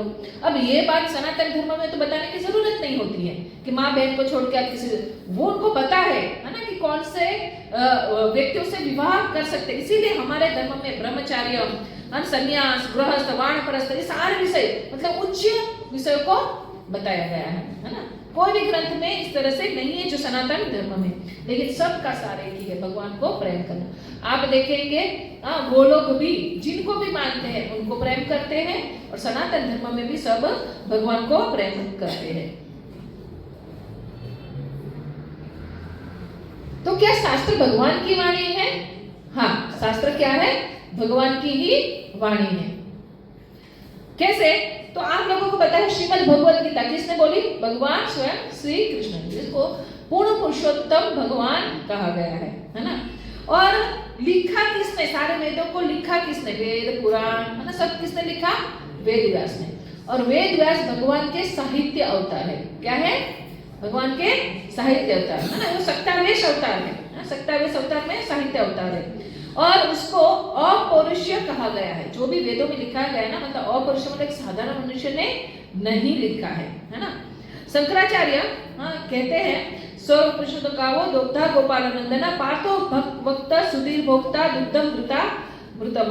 मतलब कहते हैं सारे उपनिषद को अगर गाय के समान समझा जाए, और गाय के दोहने वाला भगवान श्री कृष्ण है, और बाजू में कौन खड़ा है? बछड़े के रूप में अर्जुन खड़े हैं। तो भगवत गीता दूध के समान है, और वो दूध का पान किसको करा है? भक्तों को, मतलब अर्जुन और सब भक्तों को करा रहा है, ऐसा समझना चाहिए, है ना। ये किसने बताया? शंकराचार्य ने। तो शास्त्र ही भगवान की क्या है? वाणी। तो कलयुग में महत्वपूर्ण शास्त्र क्या है? भगवत गीता और श्रीमद् भागवतम। हमें और कोई पुराण या वेद पढ़ने की भी जरूरत नहीं है। क्यों? क्योंकि सारे वेदों का सार श्रीमद् भगवत गीता में है। और देखिए, ऐसे भी हमारी आयु कम है, उसमें भी हम इतने सारे विचलित मन में रहते हैं, हम इतनी सारी पुस्तकें पढ़ भी नहीं पाएंगे। तो एटलीस्ट बुद्धिमत्ता इसी है कि सार को पढ़ा जाए, है ना। तो भगवत गीता पहले, सबसे पहले भगवत गीता पढ़नी चाहिए, और फिर श्रीमद् भागवतम पढ़ना चाहिए। ये जीवन में ये दो पुस्तक पढ़ ली ना, तो भी अपना जीवन का उद्धार हो जाएगा। इसलिए तो आप जानते हो कि भागवत कथाएं बहुत होती, लेकिन वो 7 दिन में कंप्लीट नहीं हो पाता। कभी भी 7 दिन में हो पाएगा क्या भागवत कथा? पूर्ण नहीं होगा। इसलिए इस्कॉन वाले जो कथा करते हैं वो एक टॉपिक पे करते हैं, है ना, वो एक स्तुति पे करेंगे। जिसकी वजह से वो एटलीस्ट अच्छे से समझा सके। अब हम जान गए कि शास्त्र में है ना, जो शास्त्र है भगवान की वाणी है, महत्व के शास्त्र क्यों है, सारी चीज भगवान दिखते नहीं, मतलब इसका ऐसा मतलब नहीं है कि भगवान नहीं है, लेकिन हिंदुओं की बहुत बड़ी दुविधा है। क्या दुविधा है कि एक भगवान है या अनेक, है ना। यदि एक भगवान सर्वश्रेष्ठ है तो दूसरे कौन है ना। तीसरा, सभी कहते हैं कि उनके भगवान सर्वश्रेष्ठ है। ये बहुत बड़ी दुविधा है, सही क्या है, ये हमेशा कंफ्यूजन में रहते हैं, है ना। जब नवरात्रि आएगी तो दुर्गा माँ सर्वश्रेष्ठ, गणेश चतुर्थी आई तो गणेश जी, श्रावण में शिव जी सर्वश्रेष्ठ, यही हम लोग मानते रहते हैं। किसी एक के प्रति हमारी दृढ़ता नहीं रहती है। तो ये दुविधा को आज हम पूरा करने का प्रयास करेंगे। भगवत गीता के 7वें अध्याय में 7वें श्लोक में कहते हैं भगवान, मतः परम तरम नान्यत् कश्चिद् अस्ति धनंजय मयि सर्वमिदं प्रोक्तम सूत्रे मणि गणाइव। जैसे है ना, मोतियों को पिरो के बहुत सुंदर माला बनती है, वो माला के पीछे अंदर कौन है, धागा है। वैसे ही पूर्ण विश्व है ना किसके ऊपर आधारित है, वो भगवान के ऊपर आश्रित है ना, मेरे ऊपर आश्रित, ऐसा भगवान कहते हैं। तो अगर जो मोती की माला इसमें धागा को काट दी जाए तो वो कभी एक इकट्ठा रह सकती है नहीं, वो आश्रित है किसके ऊपर, धागे के ऊपर। भगवान सारे वस्तु के उद्गम है, चाहे वो जड़ हो या चेतन, है ना। जड़ चीज भी सारी कहां से आई है, भगवान से। आप बोलेंगे भगवान के डायरेक्ट खुर्सी आ गई, नहीं। उसके लिए जो रॉ मटेरियल है, जो चीजें हैं, है ना, जो पृथ्वी जल अग्नि वायु आकाश और यही सारे मिला के बहुत सारे तत्वों को बनाए। जितने भी सारे खनिज है वो हम तो बनाने नहीं गए, है ना। जो भी चीज हम प्राप्त कर रहे हैं वो सारी चीजें किसने है, इनके स्रोत कौन है, भगवान ही है। और चेतन तो स्वाभाविक हर एक जीवात्मा, क्योंकि वैज्ञानिक लोग शरीर अगर बना सकते, जैसे रोबोट बना दिया, लेकिन उसके अंदर आत्मा नहीं डाल सकते उसको, या मरे हुए को जीवित नहीं कर सकते, है ना। तो भगवत गीता में चतुश्लोकी भगवत गीता है, 4 श्लोक बहुत महत्वपूर्ण है। उसमें एक श्लोक है, अहम सर्वस्य प्रभो मत सर्व प्रवर्तते इति मत्वा भजन्ते मां बुधा भाव समन्विता। मैं समस्त आध्यात्मिक तथा भौतिक जगतों का कारण, सारी चीजें मुझसे प्रकट हुई, चाहे वो आध्यात्मिक हो या भौतिक हो। प्रत्येक वस्तु मुझसे ही उद्भूत है। जो बुद्धिमान या भली बात जान लेता है वो मेरी प्रेमा भक्ति में लगते हैं और तथा हृदय से पूरी तरह मेरी पूजा में तत्पर रहता है। ये जान लिया कि सर्वश्रेष्ठ कौन है तो सब लोग क्या करेंगे, उसी को मानेंगे, है ना। हमारे पास बहुत सारे मंत्री गण हैं, लेकिन हमें पता है इनका भी बाप कोई और एक है, तो हम उसकी मस्का मारेंगे, मंत्री गणों को नहीं मारेंगे, है ना। भगवान शब्द का अर्थ क्या है ना। ये विष्णु पुराण में आता है, ऐश्वर्यस्य संरक्ष्य वीरस्य यशस्य श्रिय ज्ञान वैराग्योश्चैव शशनानां भव इति गणः। संपूर्ण धन, बल, यश, सौंदर्य, ज्ञान और वैराग्य, ये श्री कृष्ण के 6 ऐश्वर्य हैं। मनुष्य में भी यह ऐश्वर्य पाए जाते हैं, परंतु अत्यंत तुच्छ मात्रा में। श्री भगवान ही एकमात्र व्यक्ति जो इन 6 ऐश्वर्य को असीमित मात्रा में धारण करते हैं, है ना। ये जो भगवान की व्याख्या है 6 अवतारों के विषय में, है ना, ये पराशर मुनि ने दी हुई है कि ये जो 6 चीजें हैं वो पूर्ण मात्रा में जिसके पास हो वही कौन हो सकता है, भगवान हो सकता है ना। पराशर मुनि कौन है, व्यासदेव के पिता, है ना। तो भगवान 6 ऐश्वर्य के स्वामी हैं। पहले देखेंगे धन और संपत्ति। बताइए भगवान से ज्यादा धन किसी के पास होता है, सहस्त्र लक्ष्मी जिनकी सेवा कर रही है। सहस्त्र लक्ष्मी, हम तो एक लक्ष्मी को जानते हैं, उन्हीं के पीछे पड़े रहते हैं, और सहस्त्र लक्ष्मी जिसके चरणों में बैठी हुई है वो क्या कम धनी होंगे। और चलो ऐसे देखना है तो भगवान ने जब कृष्ण रूप में यहाँ पूर्ण पुरुषोत्तम अवतार लिया तो भगवान की द्वारका नगरी का वर्णन क्या है, पूरी सोने की द्वारका थी। जितनी पटरानियां उतने सबके अलग अलग सोने के महल, और एक रानी जो सुबह वस्त्र और आभूषण को धारण करती थी, शाम को वो बदल देती थी और वो वापस कभी नहीं पहनती थी। तो सोचिए ऐसा कोई व्यक्ति, इतना धनी व्यक्ति कोई हो सकता है, हा? नहीं हो सकते। शक्ति, भगवान का जो बल है ना, वो अद्भुत है। हमें ये हाथ को ऐसा बोले चलो अपना क्लास खत्म नहीं होगा तब तक ऐसे हाथ रखो, हाथ कैसा होगा, दर्द करने लगेगा। जबकि भगवान ने क्या किया, गोवर्धन को उठाया, है ना। और वो भी कैसे, छोटी वाली उंगली में, हाँ। और उनको कितने दिन तक, 7 दिन 7 रात तक उठा के ही रखा। अभी जो आप लोग गोवर्धन देख रहे हैं वो तो धीरे धीरे धस रहा है, कलयुग में धीरे धीरे लुप्त हो रहा है। तो गोवर्धन तो बहुत बड़ा था, अब तब भगवान की आयु भी बहुत छोटी थी। सोचिए उनसे बलवान कोई हो सकता है ना। कितने सारे असुरों को उन्होंने मरवाया, बस भगवान एक मुक्का मारे, है ना, और तृणावत का वध कर दिए, है ना। दूध पीते पीते पुतना को मार दिए, पैरों से बस एक लात मारे शक्कासुर मर गई, है ना। तो भगवान जैसा बलवान कोई नहीं है, भगवान जैसा यश किसी के पास नहीं है ना। भगवान हुए कब, द्वापर युग में, और आज भी हम उनका क्या कर रहे हैं, गुणगान गा रहे हैं। भारत देश में कोई बिरला ऐसा व्यक्ति होगा जो श्री कृष्ण को नहीं जानता हो, वो चाहे मुस्लिम हो, क्रिश्चियन हो, कोई भी धर्म का वो पालन करता हो, लेकिन कृष्ण को जानता है। यश जैसे कई और लोगों के भी यश होते हैं, है ना। जैसे धन संपत्ति में भी बोला जाए तो अंबानी बहुत पैसा होता है, लेकिन वो इस तरह से तो नहीं होगा, है ना। शक्ति, बहुत बड़े बड़े ऐसे बॉडी बिल्डर हुए, लेकिन एक समय के बाद उनकी वो शक्ति किसी काम की नहीं होती। यश, पहले बहुत पहले अगर फिल्म सिटी की बात करें तो धर्मेंद्र फेमस था, है ना, राजेश खन्ना फेमस था, अमिताभ बच्चन, अब कोई और, अब कोई, ज्यादा देर तक यश नहीं चलता। लेकिन भगवान तो चोरी करते थे तो उसको चोरों का राजा करके उसको फेमस कर दिए, है ना। माखन चोर नाम पड़ गया, रण छोड़ के भाग गए, तो उनका नाम रणछोड़ पड़ गया। मतलब उसके तो हर चीज में क्या है, यश ही यश है, और आज भी लोग उसको याद करते हैं। सौंदर्य, भगवान की सुंदरता का तो क्या बात करें, है ना। ब्रह्म संहिता में कहते हैं कंदर्प कोटि कमनीय विशेष शोभा, है ना। कहते हैं कि कामदेव सबसे ज्यादा सुंदर है। तो ऐसे हजारों कामदेव की सुंदरता को एक तरफ किया जाए, उतने सुंदर कौन है, भगवान। अब वो तो ये तुलना है, उससे भी ज्यादा भगवान सुंदर है। भगवान को कमल नयन कहा गया, मतलब कमल की पंखुड़ियों जैसे भगवान की आंखें, लेकिन कोई ऐसी चीज ही नहीं है जिसके साथ भगवान की तुलना की जाए, इसीलिए जो सर्वश्रेष्ठ चीज है उसके साथ उसकी तुलना की जा रही है। और दूसरा ये भी है कि कमल है ना, वो भगवान ने स्वयं प्रकट किया, है ना। भगवान के नाम से सबसे पहला पुष्प कौन सा निकला, कमल, है ना। तो कमल भगवान ने स्वयं प्रकट किया, इसीलिए सर्वोच्च फूलों में कमल को माना गया, इसीलिए कमल के साथ भगवान को नमः पंकज नाभाय, नमः पंकज मालिने, है ना। भगवान का हर एक चीज है कमल के साथ तुलना की गई है।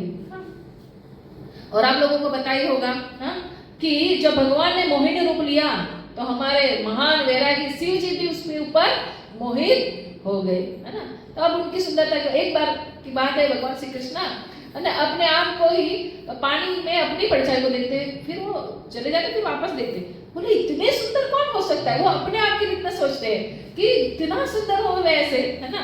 तो भगवान की सुंदरता के सामने तो हो गए कोई मिस वर्ल्ड, मिस यूनिवर्स, लेकिन वो अपने बुढ़ापे आते ही सबकी सुंदरता चली जाती है। ज्ञान, अद्भुत ज्ञान, सारे वेद उन्हीं से प्रकट हुए।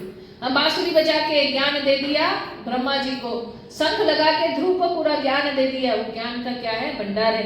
भगवत गीता, है ना, ऐसा उनको कुछ याद नहीं करना पड़ेगा, मुझे युद्ध में भगवत गीता बोलनी है ना। अब 45 मिनट में पूरी भगवत गीता उन्होंने सुना दी। त्याग, इतना सब कुछ होने पे भी उनसे बड़ा त्यागी कोई नहीं है। हमें कोई प्रेम करता हो ना, जैसे हमारे बच्चे जब बाहर पढ़ने जाते हैं, हम भी बहुत रोते हैं, बच्चे भी बहुत रोते हैं। अब वो जस्ट थोड़े दिनों के लिए बाहर पढ़ने गए, थोड़े सालों के लिए। भगवान श्री कृष्ण को वृंदावन में, ब्रज में, पेड़ लता भी प्रेम करती थी। मनुष्यों में गोपियों की, गोपालों की तो बात छोड़िए, है ना। प्रेम, उनको लता भी प्रेम करती थी, घास, सब कुछ उनको प्रेम करते थे। फिर भी इतने प्रेम करने वालों को त्याग के अपने कर्तव्य के लिए वहां से निकल गए। इतना बड़ा त्याग कोई कर सकता है क्या? नहीं। भगवान राम, जिनका राज्याभिषेक होने वाला था, कल के लिए सब तैयारी चल रही, शाम को पिता ने बोल दिया तुम्हें वनवास जाना है। एक प्रश्न तक नहीं पूछा कि क्यों जाना है मुझे, है ना, क्या रीजन है, ये मस्का भी नहीं मार के एक दिन तो रहने तो कुछ नहीं, तुरंत निकल। तो भगवान से बड़ा त्यागी भी कोई नहीं हो सकता।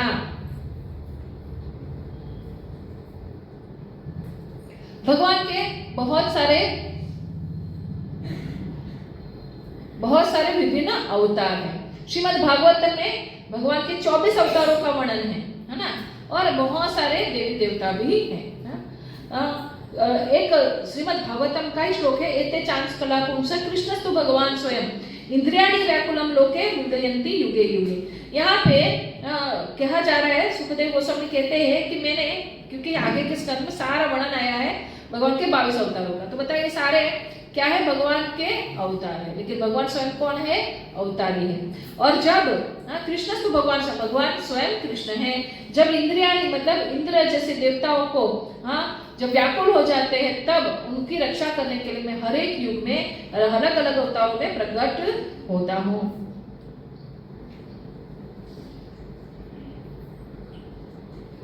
अभी देखिए, है ना, हम इससे भी थोड़ा साबित करेंगे।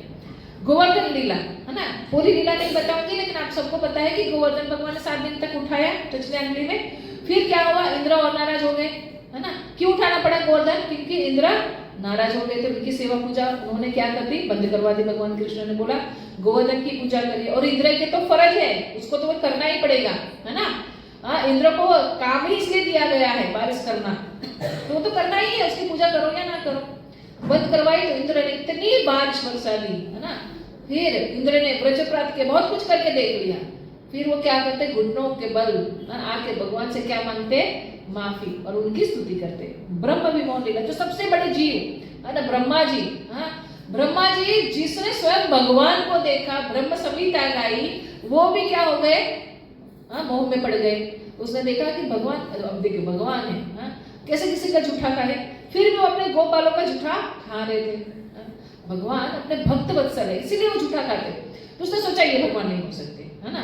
और उन्होंने क्या किया, आपको बताइए, गोल बालों को चुरा लिया, गायों को चुरा लिया।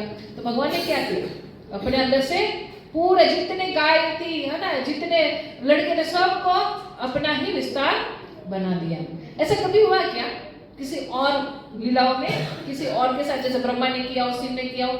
नहीं, ये सिर्फ और सिर्फ कौन कर सकते हैं, भगवान श्री कृष्ण। फिर वो आके देखते हैं, तुमको पता चलता है अरे सब कौन है, भगवान के ही विस्तार है। फिर वो माफी मांगते हैं, है ना। ब्रह्मा जी जैसे मोह में पड़ जाते हैं। और एक बार ब्रह्मा जी जब द्वारका गए थे, द्वारका जाके द्वारपाल ने रोक दिया, तो बोले जाओ कृष्ण को कि मैं ब्रह्मा आया हूँ। तो जाके कृष्ण को बोले, अब ब्रह्मा थोड़ा अभिमान आ गया था, अब हम कुछ छोटी चीज कर लेते, इतना अभिमान आ जाता, इतने पूरी सृष्टि की सृजन किया है, इसको क्यों नहीं अभिमान होगा। तो भगवान ने बोल दिया कौन से ब्रह्मा, भगवान को तो अभिमान, भगवान सबका अभिमान तोड़ते हैं, कौन से ब्रह्मा। तो उन्होंने क्या किया, जाके पूछा कि कौन से ब्रह्मा पूछ रहे, तो बोले कौन ब्रह्मा, मैं सृष्टि का सृजन करता ब्रह्मा, वो ऐसे बोलने लगे। तो भगवान बोले कि ठीक है, उनको भेजो। जैसे वो गया और ब्रह्मा, और वहां जाके उनको प्रणाम कर रहे ब्रह्मा जी, तभी प्रणाम करके उठे तो देखा आजू बाजू बहुत सारे ब्रह्मा है, और इनके तो सिर्फ 4 लोग, क्योंकि हमारे, है ना, हमारे ब्रह्मांड के थे, किसी के 5, किसी के 7, हजारों मुख वाले ब्रह्मा भी उसने देखे। जितने बड़ा ब्रह्मांड उतने ही ब्रह्मा के मुख ज्यादा है, उनका अभिमान वही टूट गया। भृगु मुनि द्वारा परीक्षा, भृगु मुनि वो जो ब्रह्मा जी के पुत्र हैं, है ना। एक बार वो लोग सरस्वती नदी के तट पे यज्ञ किए। अब यज्ञ का फल किसी न किसी को अर्पण करना है। आप लोग भी घर में यज्ञ कराते हो या पूजा कराते हो, आपको पता ही होगा लास्ट में किसको अर्पण किया जाता है, भगवान कृष्ण को ही अर्पण करवाते हैं। तो भृगु ने परीक्षा लेना सोचा कि कौन महान है, ब्रह्मा, विष्णु या महेश, है ना। तो सबसे पहले वो ब्रह्मा जी के पास गए। अब ब्रह्मा तो उनके पिता ही है स्वयं, है ना। तो ब्रह्मा जी प्रसन्न हो गए कि बेटा आ रहा है करके, खुश हो गए, लेकिन इसने प्रणाम नहीं किया। अब स्वाभाविक है, ब्रह्मा जी ऐसे भी बड़े, सबसे बड़े जीव, और ऊपर से उसने प्रणाम नहीं किया बेटा होके भी। तो ब्रह्मा जी को क्या आया, गुस्सा आया, लेकिन उन्होंने गुस्से को दबा दिया, है ना। न्यूज बन जाती, नहीं तो फिर चैनल वाले बार बार एक ही चीज बताते रहते कि ब्रह्मा जी ने गुस्सा किया, इसलिए वो अपने गुस्से को, भृगु मुनि ने समझ लिया कि ब्रह्मा जी को क्या हुआ, गुस्सा है। अब वो गए कैलाश शिव जी के पास, है ना। शिव जी भगवत कथा कर रहे थे, है ना, पार्वती को गोदी में बिठा के कथा कर रहे थे, सारे ऋषिगुण बैठे हुए थे। भृगु मुनि को देखा, अरे मेरे भाई आ रहा है, दौड़ के गए।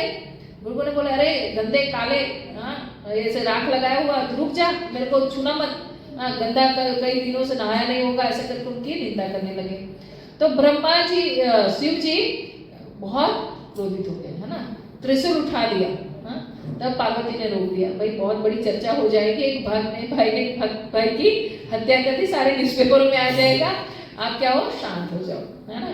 तो शिव को भी क्रोध आ गया। अब ये 2 जगह से ऐसे भी परेशान हो गए भृगु मुनि, बहुत ही कंटाले होते हैं। विष्णु के पास गया, विष्णु के पास जाना है तो 7 दरवाजे क्रॉस करने रहते, इसलिए भी और उसको गुस्सा आ रहा था। जाके उसने देखा तो विष्णु तो बहुत अच्छे से सोए हैं, लक्ष्मी जी पैर दबा रही है ना।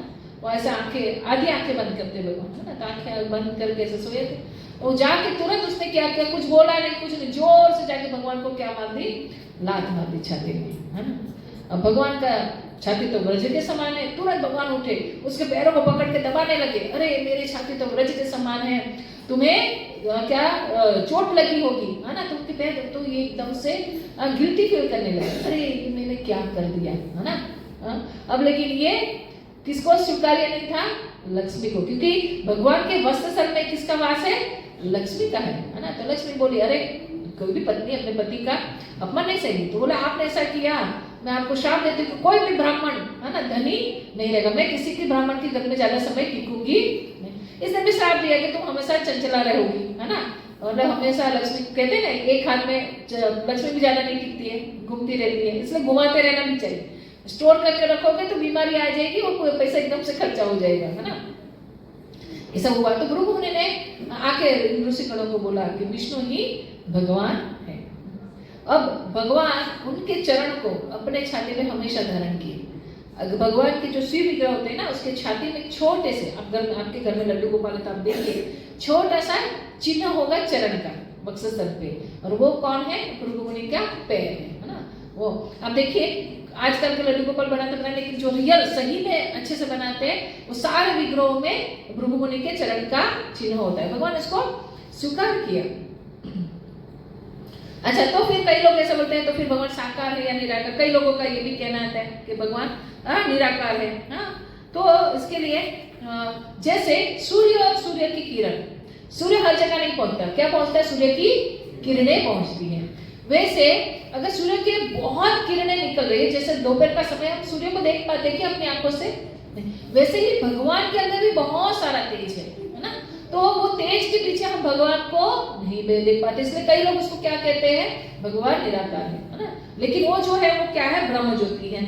श्रीमद् भागवत में कहा है, ब्रह्मेति परमात्मेति भगवान इति शब्दते। भगवान 3 प्रकार से जाने जाते हैं, ब्रह्म के रूप में भगवान स्वयं खुद जो साकार रूप है, और तीसरे है सबके हृदय में परमात्मा के रूप में, है ना। एक गांव था, गांव में पहली बार ट्रेन आ रही थी, है ना, पहली बार ट्रेन वहां से पास होने वाली थी।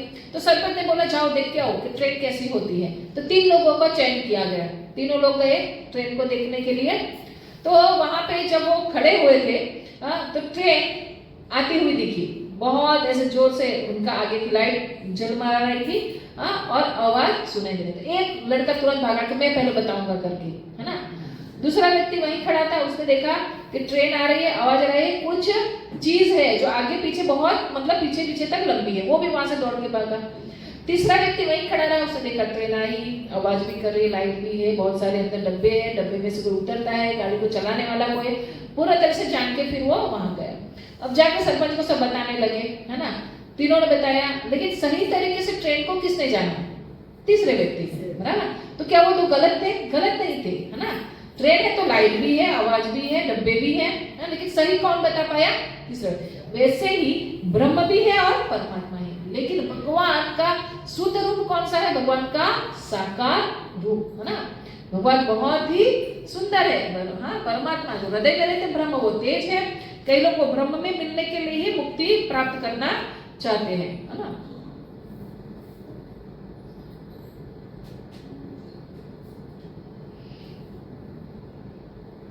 भगवान भगवद गीता में कहते हैं, न मे वेदो सुरगणा प्रभव न महर्षय अहमादिहि देवाना महर्षिणा च सर्वसव। यहाँ की लाइट बंद नहीं की थी, सबको बराबर दिख रहा है ना। तो कहते हैं कि देवतागण ब्रह्मांड के सृजन, पालन तथा संहार कार्यों को करने के लिए नियुक्त किए गए अधिकारी हैं। जैसे सांसद में बहुत सारे अधिकारी रहते हैं, वैसे ही भगवान ने भी सबको अलग अलग काम दिया। एक्चुअली वो नहीं, जैसा हमारे वेदों में था, जैसे हमारे शास्त्रों में लिखा था, उसी अनुसार से आज विधानसभा, राज्यसभा, मुख्य मंत्रीगण सब कुछ चल रहा है, क्योंकि भगवान ने भी ऐसे ही किया है। तो ब्रह्मा को किसका काम, क्या काम दिया है, सृष्टि का सृजन करना, शिव को संहार करना, इंद्र को, देवताओं देवताओं के जो राजा है वो वर्षा के देवता है। वरुण समुद्र, नदी, सरोवर, जलाशय के देवता है। सूर्य प्रकाश एवं उष्मा प्रदान करने वाले। गणेश विघ्न दूर करने वाले। वायु वायु के देवता। हवा कुबेर देवताओं के खजांची है। यमराज मृत्यु के देवता। ऐसे बहुत सारे लोगों को अलग अलग काम देते। भगवान स्वयं नहीं करते, कोई भी बड़ा व्यक्ति खुद थोड़े स्वयं काम करता है, उसके नीचे बहुत सारे लोग काम करने वाले होते। तो वैसे ही देवताओं को भगवान ने अलग अलग काम दिया हुआ है। अब देवता और भगवान के बीच में अंतर देखेंगे, है ना। वो देवता अनेक है, भगवान एक ही है ना। ये अंश है वो पूर्ण है ना। भगवान के अंशों से देवताओं प्रकट होते हैं और भगवान स्वयं में पूर्ण है, इसलिए कृष्ण को पूर्ण पुरुषोत्तम भगवान कहा गया है ना? सेवा की भांति सदैव भगवान की सेवा करते हैं, है ना। और परम पूज्य भगवान और वो भगवान है और ये सब उनके सेवक के रूप में उन्होंने जो बताया उस हिसाब से वो सारी सेवाएं करते हैं। भगवान द्वारा निर्मित है देवी देवता और भगवान परम रचनाकार है ना। वो सबको रचना करते हैं, उसकी रचना कोई नहीं करता, किसी से प्रकट नहीं होते, वो स्वयं है। भौतिक जगत में ही अस्तित्व में होते हैं। जो स्वर्ग है ना वहीं पे सबको, आध्यात्मिक जगत में स्वर्ग नहीं है, स्वर्ग ऊपर के लोक में है ना। ये 14 भुवन के बीच में है, जबकि आध्यात्मिक लोक में वो नहीं है और ये भौतिक अस्तित्व से परे है। भगवान का जो लोक है वो आध्यात्मिक लोक अलग ही है। ब्रह्मांडीय क्रियाकलापों को संचालित करने के विभिन्न स्तर पर शक्तियों का आवंटन, मतलब अलग अलग शक्ति उनको बांटी गई है। परमेश्वर या परम नियंता वो ही सब कुछ जानते हैं, वही सब कुछ कंट्रोल करते हैं। मेन नियंता मतलब जैसे अगर कोई काम ऐसा करना है कोई नेता को, तो वो अपने पीएम से पूछेंगे, सलाह सूचक करके ही काम करेंगे। परमेश्वर की इच्छा के अधीन है, ये स्वराट या एकराट है। सब जगह भगवान को देख सकते हैं और सब कुछ वो जान सकते हैं, इसलिए उनको स्वराट कहा गया है। भौतिक देहधारी है, इसलिए जन्म मृत्यु जरा रहती है ना। ब्रह्मा जी की भी मृत्यु तो होती है, हाँ वो भी 100 साल जीते हैं, लेकिन उनका 1 साल सहस्त्र चतुर्युग खत्म होता है तब उनका 1 दिन, और सहस्त्र चतुर्युग में उनकी 1 रात। जब उनकी रात आती है तब महाप्रलय होता है ना। सब सुप्त अवस्था में चले जाते हैं, फिर वापस क्या करते हैं, निर्माण करते हैं। और पूर्ण रूप से आध्यात्मिक है, ना उनका जन्म है, ना मृत्यु है, ना जरा है, ना व्याधि। भगवान तो सच्चित आनंद स्वरूप होते हैं। भिन्न स्तरों पर प्रकृति के 3 गुणों से प्रभावित है। प्रकृति में 3 गुण आगे बहुत डिटेल्स में आएगा हमारा, है ना। कौन कौन से सत्व, रजो और तमो, सारे इसी के स्तर में रहते हैं। जबकि प्रकृति के 3 गुणों से परे है, इसलिए उनको गुणातीत भी कहा गया है। भगवान को अस्थायी पद है, उनका पद चेंज हो सकता है। आपको पता ही होगा, इंद्र जब कोई तपस्या करता है तो विचलित हो जाता है, क्यों? क्योंकि उसका पद चले जाने की उसको क्या रहती है, डर रहती है। उनके भी एक कुछ सालों के लिए उसका पद है, फिर जैसे अपने यहाँ 5 साल में सब बदलते हैं, वैसे यहाँ पे भी उनका बदलाव होता है। सदैव परात्पर भगवान मतलब हमेशा जो रहते हैं। देवी देवताओं की पूजा करते हैं तो कुछ ना कुछ इच्छा प्राप्त करने की इसके पीछे लालसा रहती है, और भगवान में कोई भी भौतिक इच्छा नहीं रहती है ना। जैसे देवी देवताओं को पूजने वाले बहुत सारे ऐसे लोग हुए जो जिन्होंने कुछ ना कुछ प्राप्त करने की इच्छा रखी। जबकि आपको पता है सबसे सुंदर हमारे नरसिम्हा देव, है ना, प्रहलाद ने उसको प्रसन्न किया भगवान को। तो भगवान बोल रहे कि तुम कुछ मांगो, तुम कुछ मांगो, लेकिन प्रहलाद कुछ भी मांगे, बोला अरे कुछ तो मांगो। तो बोलते अच्छा ठीक है, अगर आपको देना ही है तो मेरे पिता को आप क्या करो, उद्धार करो, है ना, उसको मुक्ति प्रदान करो। तो अरे आप अपने लिए कुछ मांगो, है ना, बार बार बोल रहे, कुछ प्राप्त करने के लिए भगवान की पूजा या सेवा नहीं कर रहे थे। तो फिर वो मांगते कि आपका रूप हमेशा मेरे मन में रहे, है ना, इसीलिए ऐसा ही मांगा। ध्रुव गए थे कुछ प्राप्त करने की इच्छा से, लेकिन जैसे भगवान को देखा सारी इच्छाएं उनकी अरे रे, मैं तो कांच, हीरे के रूप में कांच को ढूंढने निकला था, आप तो स्वयं, है ना, मेरे सामने प्रकट, आप मेन हीरे हो, है ना। तो इस तरह से जो भगवान की उपासना करते हैं उनको कोई भौतिक इच्छा नहीं रहती। आध्यात्मिक इच्छा रहती है, जैसे सदैव भक्ति करते रहूं ऐसा। अच्छा, सबके गंतव्य स्थान जो देवताओं के उपासक है वो देवताओं के लोक में जाते हैं, कृष्ण के उपासक है वो कृष्ण के लोक में जाते हैं। भगवत गीता के 6 अध्याय का 25वां श्लोक, यान्ति देवव्रता देवान् कृति यान्ति कृतव्रता भूतानि यान्ति भूतेज्य यान्ति मधा जिनोपि माम, है ना। मतलब जो देवताओं की पूजा करते हैं देवताओं के लोक में जाते हैं, जो पितरों की पूजा करते हैं पितृलोक में जाते हैं, जो भूतों की पूजा करते हैं, है ना, वो भूत लोक में जाते हैं, और जो मेरी मतलब भगवान की उपासना करते हो भगवान के पास जाते हैं। वरदान, हाँ, क्या कहते हैं, स तथा सप्तयायुक्त तस्याराधनी महि लभते यत् ततः कमान चेव विहितानि तान। भगवान कहते हैं भगवत गीता में 7वें अध्याय के 22वें श्लोक में कि ऐसे श्रद्धा से समन्वित वह देवताओं की विशेष पूजा करते हैं। जो लोग देवताओं की पूजा करते हैं और उनकी पूजा में यत्न रहते हैं, उनकी इच्छा पूर्ति करने के लिए जो इच्छा पूर्ति होती है देवता के द्वारा, वो वास्तविक मेरे ही द्वारा होती है। सारे लाभ मेरे ही द्वारा मिलते हैं। जैसे मम्मी ने 100 रुपया बच्चे को दिया, 100 रुपया मम्मी ने बच्चे ने मांगा, मम्मी ने 100 रुपया दिया। मम्मी कमाती नहीं है ना, वो किसका पैसा था, पिता का ही था, पिता से परमिशन लेके उनका पैसा उनको दिया। वैसे ही देवता लोग हमें भी जो देते हैं, वो शक्ति तो उनको किसने दी है, भगवान ने ही उनको प्रदत्त की है। उसकी इच्छा के अनुसार वो प्रदान करते हैं, या अपनी इच्छा के अनुसार हम उनसे जो मांगते हैं, है ना, और ये आवश्यकता के अनुसार देते हैं। जैसे आप अगर देवी देवता की पूजा करने में, है ना, अगर श्लोक बोलने में कुछ गड़बड़ी हो गई तो गलत होता है। जैसे एक व्यक्ति था, वो देवी माँ के पास जाके प्रार्थना कर रहा था कि उसकी पत्नी को बहुत आसक्ति था, बहुत प्रेम करता था, तो वो बोल रहा था कि मेरी पत्नी की आयु लंबी हो। अब संस्कृत वर्ड में अ आगे लगा दो, हाँ, तो क्या हो जाए, बोलते बोलते उसका उच्चार गलत हो गया और देवी। ऐसे ही यज्ञ में भी क्या होता है, अगर जो ब्राह्मण है स्पष्ट उच्चार नहीं कर रहे, वो यज्ञ का फल गलत मिलता है, नहीं मिलता, नहीं, क्या मिलता है, गलत। और भगवान कैसे है, आवश्यकता के अनुसार, है ना। अगर जैसे एक बच्चा सिगारेट खरीदना है, हाँ, तो 10 रुपए लेके जाके दुकान वाले से बोला कि मुझे सिगारेट, तो दुकान वाले उसको दे देगा, क्यों, क्योंकि उसको पैसा मिलता है। लेकिन वो अपने पिता से सिगारेट मांगे तो क्या होगा उसका हालत, उसको एक झापड़ पड़ेगी। क्यों, क्योंकि पिता को पता है ये उसके हेल्थ के लिए ठीक नहीं है। और हम क्या करते हैं, जो देवता पूजा करने वाले, सोमवार को शिव जी, मंगलवार को हनुमान जी, सबके एक दिन डिसाइड करके रखे हैं। बाकी दिन जैसे भगवान एक्टिव, मतलब देवता लोग एक्टिव नहीं हो, है ना, ऐसा करते हैं।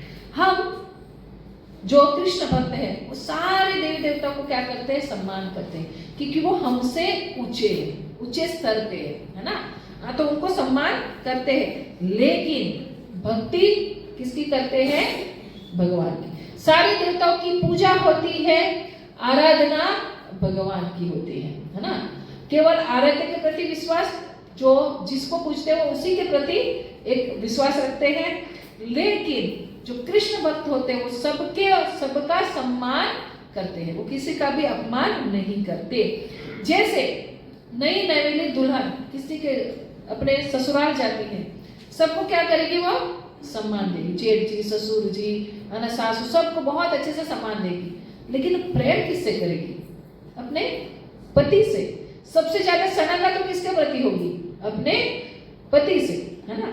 वैसे ही जो कृष्ण भक्त होते हैं वो कृष्ण को सर्वोच्च मानते हैं, लेकिन देवी देवताओं को भी वो पूर्ण सम्मान देते हैं।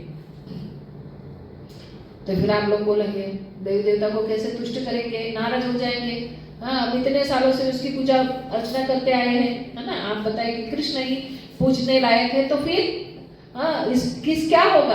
तो देखिए, जब पत्तों को पानी देंगे तो क्या पेड़ बढ़ेगा, नहीं, जड़ में पानी देना पड़ेगा। तो श्रीमद् भागवत में ही श्लोक है कि यथा तरो मुळु निशेयेन तृप्यन्ति तस्तदा भुजोपशाखाः प्राणोपहारस्य यशेन्द्रियाणां तथैव सर्वाहरणमुच्यते। ज्या जिस तरह वृक्ष की जड़ को सींचने से तना, शाखाएं तथा टहनियां पुष्ट हो जाती है, और जिस तरह पेट को भोजन देने से शरीर की इंद्रियां तथा अंग प्राणवान बनते, उसी प्रकार भक्ति के द्वारा, भगवान की भक्ति के द्वारा पूजा करने से भगवान के ही अंग रूप देवता भी स्वतः तुष्ट हो जाते हैं, है ना। अगर हम इस हाथ को, जैसे मुंह ने बोला कि मैं आज हड़ताल पे हूँ, मैं कुछ खाना नहीं खाऊंगा, क्यों, क्योंकि जो भी कुछ हम करते हैं वो कहाँ, ये पेट ही उसको उपभोग करता है। तो कुछ दिन तक ना दांत ने चबाया, न जीवा ने किया, न हाथ ने मुंह में, तो क्या होगा, धीरे धीरे सारे क्या हो जाएंगे, शिथिल पड़ जाएंगे, है ना। चाहे वो भोजन पेट में जाता है, लेकिन शक्ति तो सबको मिलती है। वैसे ही जड़ में पानी डालने से पत्ते, है ना, सब कुछ क्या हो जाएगा, हरा भरा रहेगा। तो वैसे ही भगवान श्री कृष्ण को संतुष्ट करने से सब लोग संतुष्ट होंगे, है ना। जिसके आराध्य भगवान श्री कृष्ण है, उसको आराध्य को ही डायरेक्ट पूजेंगे, वो आराध्य व्यक्ति को ही, तो उनके नीचे जो मंत्रीगण है वो स्वाभाविक है कि कैसे होंगे, प्रसन्न होंगे, है ना। आप लोगों को एक उदाहरण देती हूँ, सबको पता ही होगा, पांडव जब वनवास के दरमियान थे तो दुर्वासा मुनि गए थे हजारों शिष्यों के साथ, है ना। अब द्रौपदी के पास अक्षय पात्र था जिसमें से अनाज निकलता ही रहता है ना। लेकिन जब द्रौपदी खा के धो के रख देती है तो उसमें से कुछ निकलता नहीं। अब ऐसा ही हुआ था, पांडवों ने खा लिया, द्रौपदी ने भी खा लिया। युधिष्ठिर महाराज आके बोले कि भाई दुर्वासा मुनि आ रहे हैं, 1000 शिष्यों के साथ कुछ बनाओ। तो बोला अब क्या करें, बहुत बड़ी दुविधा में फंस गए। तो उन्होंने तभी भगवान श्री कृष्ण को याद है, कृष्ण प्रकट हुए और उन्होंने भी आके क्या बोला, मुझे बहुत भूख लगी है, मुझे खाना दो, है ना। तो द्रौपदी बोली कि भाई इतने 1000 शिष्य भी आ रहे हैं, मेरे पास कुछ नहीं है, देखो मेरा पात्र तो मैंने धो के रख दिया, हाँ कंप्लीट हो गया। तो उसमें एक दाना चिपका हुआ था, भगवान ने कह के वो दाने को लेके खुद खाया। कहते हैं कि वो टाइम में सृष्टि के हर एक जीव को डकार आ गया, मतलब हर एक जीव का पेट संतुष्टि से भर गया। तो दुर्वासा मुनि का भी पेट भर गया, 1000 शिष्यों का भी भर गया, और इसलिए वो वहां आए ही नहीं, वहां से वहीं नदी नहाने गए थे, वहीं से बाहर गए। तो ये है कि भगवान संतुष्ट है तो सब चीज संतुष्ट है, हर एक जीव संतुष्ट हो सकते हैं, है ना। तो देवी देवता क्यों नहीं होंगे। अब देवी देवता की पूजा की संभावना है, 33 करोड़ देवी देवता है ना। 24 घंटों में 60 मिनट में 60 सेकंड को करेंगे तो भी हर एक देवता के पीछे 3820 सेकंड देनी पड़ेगी, ये जो हमारे लिए पॉसिबल नहीं है। कई बार क्या होता है, कई घरों में ऐसा देखा जाता है कि बहुत सारे देवी देवताओं के फोटो ऐसे लगाए होते हैं, सुबह गए वो अगरबत्ती सबको घुमाएंगे, है ना, सबको घुमाए। अरे कोई नाराज नहीं होना चाहिए ऐसे करके, ये मूर्खामी है ना। किसी एक के प्रति निष्ठा होनी चाहिए, है ना। वो आप लोगों को पता ही होगी, जस्ट ऐसे स्टोरी बता रहे थे कि, है ना, कि एक व्यक्ति नाव में डूब रहा था, है ना, और वो पहले किसको पुकारता है, हे गणेश जी बचाओ, तो गणेश जी आ ही रहते, तब तो बोले शिव जी बचाओ, तो शिव ओ गणेश जी चले गए, शिव जी, मतलब सबके नाम लेते रहते, तो एक्चुअली में वो डूब गया, है ना। तो वैसा ही है, हम लोग की निष्ठा एक जगह नहीं होती तो गड़बड़ा जाता है। देव देवता की पूजा में प्रक्रिया में शक्ति है, उसमें कुछ भी गलती चलेगी नहीं, और भगवान की भक्ति में लचीलापन है। मतलब भगवान कैसे है, भावग्राही जनार्दन है। आप देवी माँ का नाम उल्टा उल्टा नहीं चल सकते, लेकिन है ना वाल्मीकि जो अंगुलीमल के नाम से भी फेमस थे, है ना, और उनका एक और नाम था, हाँ रत्नाकर नाम से भी फेमस थे, मतलब बहुत बड़े डाकू थे। वो राम नाम बोल नहीं पाए और नारद मुनि ने उनको मरा मरा नाम जपने के लिए बोला, क्योंकि उसको कोई भी जीव मरता था तो मरा मरा बोलने की आदत थी। तो मरा मरा वो तो जप क्या रहा था, मरा मरा, लेकिन राम राम हो गया। और भगवान तो भावग्राही जनार्दन, उसके भाव को स्वीकार किया। हाँ, आपको पता है, अब देवी माँ को झूठा खिला के देखा हो, या शिव जी को झूठा खिलाने की हिम्मत होगी क्या। लेकिन सबरी ने भगवान राम को झूठे वेद खिलाए, भगवान ने क्या देखा उसमें, भाव देखा। ऐसे बहुत सारी स्टोरीज है ना, जिसमें भगवान ने सिर्फ और सिर्फ भाव को स्वीकार किया। भगवान भगवद गीता में एक बहुत सुंदर श्लोक है, नेहा भिक्रमणे नासो अस्ति प्रत्यवायो न विद्यते स्वल्पमस्य धर्मस्य त्रायतो महतो। भगवान कहते हैं भगवद गीता में कि थोड़ा सी विभक्ति कर लिया ना तो भी उसका वहां से नाश नहीं होगा। मतलब जैसे हमने कोई 5 स्टेप चढ़ दिए और वहीं से हमारा पतन हो गया, तो 5 अगले जन्म में 5वें स्टेप से आगे, और उसका भी हमें सुंदर फल मिलेगा। लेकिन आप जो दूसरे आराधनाएं कर रहे हैं उसमें अगर गैप हो जाता है तो आराधना भंग मानी जाती है।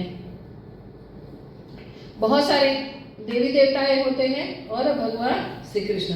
एक बार की बात है ना, एक ऐसे देखकर कॉमेडी टाइप की ही स्टोरी है, बट फिर भी मैं आप लोगों को बताने का प्रयास करूंगी कि एक अमेरिकन व्यक्ति भारत देश में आए कि भगवान कौन है वो मैं यहाँ सर्च करूँ करके। तो वो अलग अलग मंदिरों में गए, है ना, वो कार्तिक के मंदिर में गए तो उनके पास भी शस्त्र था, गणेश जी के पास गए तो उनके पास भी शस्त्र था, दुर्गा माँ के पास त्रिशूल और तलवार देखी, सबके पास कुछ ना कुछ अस्त्र शस्त्र था, हनुमान जी के पास गदा थी। ऐसे वो सब जगह गए, सब मंदिर में क्या था, हर एक देवी देवताओं के पास अस्त्र शस्त्र था।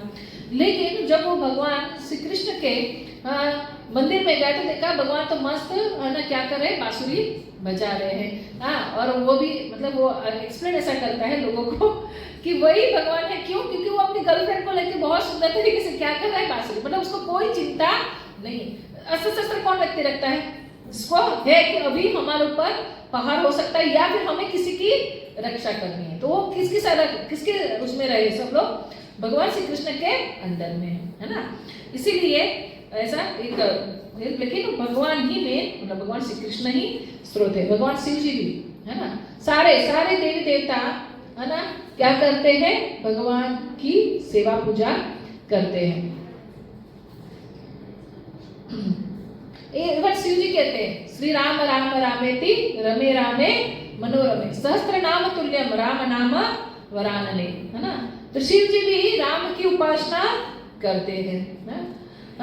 इसीलिए जो रामेश्वरम है, मतलब राम के जो पूज्य है ऐसा लोग मानते हैं, लेकिन राम जिसको पूजन करते हैं वो है रामेश्वर। कई बार लोगों का बहुत बड़ा ये रह जाता है कि नहीं शिव जी बड़े हैं, क्यों? क्योंकि राम ने शिव की उपासना की, तो राम ने तो सुदामा के भी पैर धोए, तो सुदामा को भगवान क्यों नहीं मान रहे, है ना, अगर यही है। लेकिन क्या है कि भगवान अपने भक्त वत्सल है, वो हमेशा अपने भक्तों की सेवा में, और जो शिव जी है वो महान वैष्णव है ना, महान वैष्णव है। इसलिए हमेशा भगवान कृष्ण शिव की पूजा करने में और शिव भगवान कृष्ण की पूजा करने में लगे रहते। ब्रह्म संहिता में बहुत सुंदर श्लोक है ना। एक्चुअली इसके बाद मतलब यहाँ पे हमारा खत्म हो जाता है, लेकिन बहुत बड़ा विवाद रहता है ना, लोगों के मन में बहुत बड़ा प्रश्न रहता है। देवी देवता हनुमान जी सबके लिए मान लेंगे, लेकिन शिव जी के लिए नहीं मानेंगे कि शिव से सर्वोच्च भगवान श्री कृष्ण है। इसीलिए मैंने इसको आगे एक्सटेंड किया था, मैं उसको नोट्स में नहीं बना पाई है, इसमें मतलब पीपीटी, लेकिन मैं आप लोगों के सामने इसका ये करूंगी। शिव जो भगवान का क्या है, गुण होता है, तमोगुण के वो ये है। और श्री जो मैंने बताया ब्रह्म संहिता में जैसे हम आगे देवी माँ का भी देखेंगे, क्योंकि प्रकृति कौन है, देवी स्वरूपी, तो वो भी वर्णन उसमें ही आ जाएगा। तो अब बहुत फेमस श्लोक है, श्रीरम यथा दधि विकार विशेष योगा संजायते न यतते पृथकस्ति हेतो यः सम्भूतामपि तथा सुमेवेति कर्या गोविंदमादि पुरुषम तमहं भजामि। तो उसमें श्लोक है, उसमें कहते हैं जिस प्रकार दूध खट्टा या जमाग्नि के सहयोग से दही बन जाता है। आपको पता है कि दूध को दही बनाना तो थोड़ा सा उसमें खट्टापन डालना पड़ता है, किंतु फिर भी अपने उपादान कारण दूध के वे न तो समान है ना उसको ऐसा भी नहीं कह सकते वो दूध की प्रोडक्ट नहीं है ना, वो दूध भी है और दूध जैसा भी नहीं है ना, और नहीं उससे पृथक होता है। उसी प्रकार संहार कार्य करे निमित्त जो शंभु में परिणित होते हैं उन्हें आदि पुरुष भगवान गोविंद को मैं भजन करता हूँ। तो भगवान संहार करने के लिए स्वयं श्री कृष्ण क्या बनते हैं, शंभु बनते हैं। तो कृष्ण ही शंभु है, लेकिन शंभु कृष्ण नहीं है ना, इसमें बहुत अंतर है सेंटेंस में, है ना। कृष्ण शिव बन सकते हैं, लेकिन शिव कभी भी कृष्ण नहीं बन सकते, है ना। इसीलिए शिव तत्व वो भी अजन्मा है, शिव भी अजन्मा है ना। शिव भी कभी भी वो आदि काल से है और आदि काल तक रहेंगे, है ना, उनकी मृत्यु नहीं है ना। वे भगवान श्री कृष्ण की भी मृत्यु नहीं, वो भी आदि काल से है और वो भी अनंत है। इसीलिए कई बार लोगों में बहुत बड़ा भ्रम हो जाता है, इसलिए मैंने बहुत सारे श्लोकों के साथ ही इस चीज को बताया है। श्रीमद् भागवतम में 12वें स्कंद के 13वें अध्याय के 16वां श्लोक में, है ना, बताया निम्नम गाम यथा गंगा देवानाम अच्युतो यथा वैष्णवानाम यथा शंभु पुराणाम इदम तथा। जिस तरह गंगा समुद्र की ओर बहने वाली समस्त नदियों में सबसे बड़ी है, भगवान अच्युत देवों में सर्वोच्च है और भगवान शंभु वैष्णव में सबसे बड़े हैं, उसी तरह श्रीमद् भागवतम पुराणों में सर्वोच्च। तो शिव जी को महान वैष्णव कहा गया, वैष्णव नाम यथा शंभु, महान वैष्णव। वैष्णव किसको कहते हैं, जो विष्णु की उपासना करते हैं उसको क्या कहते हैं, वैष्णव, और शिव की उपासना करते हैं उसको क्या बोलते हैं, शिव, और शक्ति की उपासना करते हैं उसको शक्ति, है ना। तो यहाँ पे शिव जी को क्या कहा गया है, महान वैष्णव कहा गया है। पद्म पुराण में एक श्लोक है, आराधनानां सर्वेषां विष्णु सरदनं परम तस्मात् परम तरम देवी तदीयानां समयन्नम। शिव जी ने दुर्गा देवी से कहा, है ना, शिव जी और दुर्गा देवी का संवाद है। हे देवी, यद्यपि वेदों में देवताओं की पूजा की स्तुति की गई है, लेकिन भगवान विष्णु की पूजा सर्वोपरि है। किंतु भगवान की सेवा से भी बढ़कर है वैष्णव की सेवा, जो भगवान विष्णु से संबंध में है। ये कौन कह रहे हैं? शिव जी पार्वती जी को कह रहे हैं, है ना। क्या कह रहे हैं? वेदों में अलग अलग वस्तु प्राप्त करने के लिए अलग अलग देवताओं की पूजा लिखी थी। जैसे अगर आपको सही आरोग्य चाहिए तो सूर्य की उपासना करिए, सही पति पत्नी चाहिए तो शिव जी की उपासना करिए, इस तरह बुद्धि चाहिए तो गणपति जी की पूजा करिए। इस तरह सारी चीजों के लिए अलग अलग पूजा लिखी गई है, लेकिन सर्वोच्च क्या है? भगवान विष्णु की। उससे भी सर्वश्रेष्ठ किसको बोल रहे हैं? जो भगवान के उपासक, जो भक्त है, उनकी सेवा, है ना। पहले के जमाने में शैव और वैष्णव के बीच में बहुत लड़ाई चलती थी। आप लोगों को शायद पता नहीं, पढ़ने में भी आता था, है ना, कि शैव जो होते ना वो शिव वैष्णव के मंदिर में, मतलब विष्णु के मंदिर में नहीं जाते, तो शिव के उपासक होते थे, और जो विष्णु के उपासक होते वो शिव के मंदिर में नहीं जाते थे। तो साउथ में एक मंदिर है जहाँ पे हम लोग गए थे, मुझे याद है महाराज ने कथा बताई थी कि जो शिव होते हैं ना, शिव जी को वो सामने सामने मंदिर है, तो मतलब यहाँ पे विष्णु जी और यहाँ पे सामने शिव जी है। तो जो शिव वाले आते हैं ना वो ऐसे करके आते हैं, मतलब कहीं से भी नजर ना पड़ जाए विष्णु के ऊपर, और जो विष्णु वाला आते हैं वो ऐसे नजर करके आते हैं कि शिव के ऊपर, मतलब इतना ये था। आप लोगों को पता होगा रामानुचार्य की अगर कथा जीवनी सुनोगे तो एक शिव भक्त राजा थे। रामानुचार्य बहुत महान वैष्णव हुए, है ना, श्री संप्रदाय के। उनको हराने के लिए उनसे बोला कि आप मुझे लिख के दो कि शिव जी सबसे बड़े हैं, और स्टैम्प मारेंगे क्योंकि वो वैष्णव है, और तब सब लोग स्वीकार करेंगे कि शिव जी ही बड़े हैं। एक्चुअली उनको बुलाया गया था रामानुचार्य, लेकिन उनके शिष्य गए थे, और उन्होंने नहीं स्वीकारा तो उनकी आंखों को फोड़ दिया। तो इतने बड़े युद्ध चलते थे, लेकिन है ना, श्रीमद् भागवत में लिखा गया है कि जो वैष्णव होते हैं वो शिव का अपमान करते हैं तो भगवान उसको कभी स्वीकार नहीं करते, और जो शिव की उपासना करने वाले थे वो अगर वैष्णव की या विष्णु की उपासना को या फिर उनका अपमान करते हैं तो शिव कभी भी उससे प्रसन्न नहीं होते। पता नहीं लोगों में एक भगवान को भी बांटना बंटवारा जैसा कर दिया, लेकिन शिव और विष्णु तत्व में बहुत ज्यादा अंतर नहीं है ना। सदा शिव भी बहुत सारे प्रकार के हैं। एक्चुअली मैंने इसका पीपीटी बनाया था, बट बहुत कंप्लीट नहीं हो पाया, इसलिए मैं इसको नहीं दिखा रही हूँ, क्योंकि मैं शिवरात्रि के लिए शिव तत्व के ऊपर मैंने बनाई थी। ऐसे जस्ट उसको देख सकते हैं, मैंने फोटो डालना रहेगा। तो शिव भी बहुत सारे प्रकार के। सदा शिव जो आध्यात्मिक लोक में रहते हैं, ब्रह्मा जी आध्यात्मिक लोक में नहीं है ना, शिव जी हैं। शिव जी का कैलाश है आध्यात्मिक जगत में। भौतिक जगत 25% है, और ये जो आध्यात्मिक जगत है वो 75% है। मतलब ये भौतिक सृष्टि में हजारों ब्रह्मांड है, उससे भी बहुत बड़ा आध्यात्मिक जगत है, और उसमें शिव जी का अलग जगह है जहाँ पे सदाशिव है। जैसे हम लोग गाते हैं कपूर गौरव करुणा, वो बहुत सुंदर गोरे हैं। शिव जी कैसे हैं? सदाशिव बहुत ही सुंदर गोरे हैं। और दूसरे हैं रुद्र।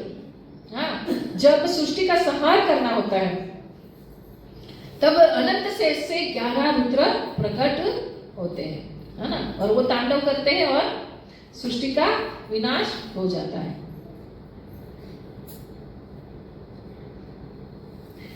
शंभु, है ना, कारणोदक्षाय विष्णु ने प्रकृति के ऊपर जब दृष्टिपात किया, सब कुछ श्रीमद् भागवतम में है ना।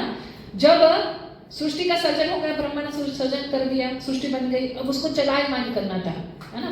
तब कारणोदक्षाय विष्णु ने पृथ्वी के ऊपर, पृथ्वी मतलब प्रकृति, है ना, प्रकृति मतलब स्त्री तत्व, तो उसने जब उनके ऊपर दृष्टिपात किया तब भगवान शंभु के रूप में प्रकृति का मिलन हुआ, और तभी सृष्टि क्या हुई? चलायमान, तभी से समय चालू हुआ।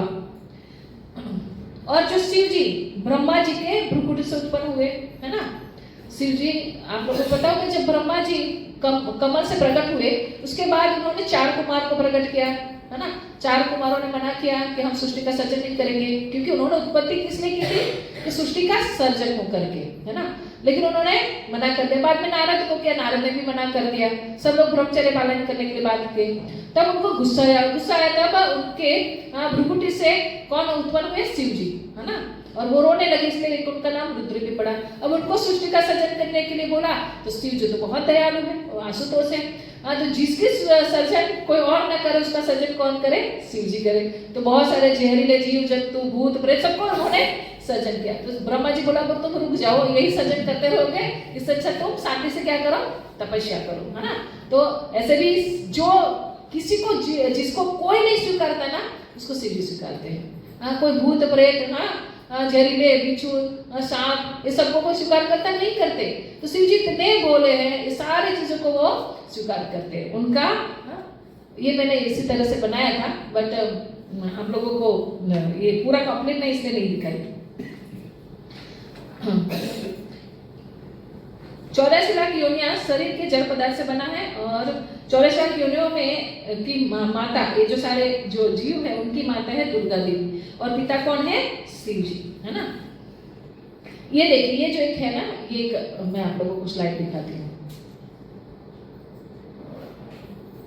शिव और विष्णु और कृष्ण का संबंध, मैंने बताया था ना, एक चीज बताऊं, कृष्ण में 64 गुण है, कम से कम 64 ना, भगवान में तो अनंत गुण है, बट जिसकी बात हुई है वो 64 गुण। विष्णु में 60 गुण, जीव तत्व में 50 गुण, और शिव तत्व में 55। इसीलिए ब्रह्मा जी सर्वोच्च जीव है ना, और हमारे अंदर भी उस 50 गुण में से कुछ गुण होते हैं, कुछ नहीं होते हैं, है ना। तो जीव तत्व के 50, शिव के 55, हाँ, और विष्णु के 60, और कृष्ण के 64 में वो और 4 कौन से, लीला माधुरी, गुण माधुरी, प्रेम माधुरी और रूप माधुरी। ये कोई भी अवतार में नहीं होती, है ना।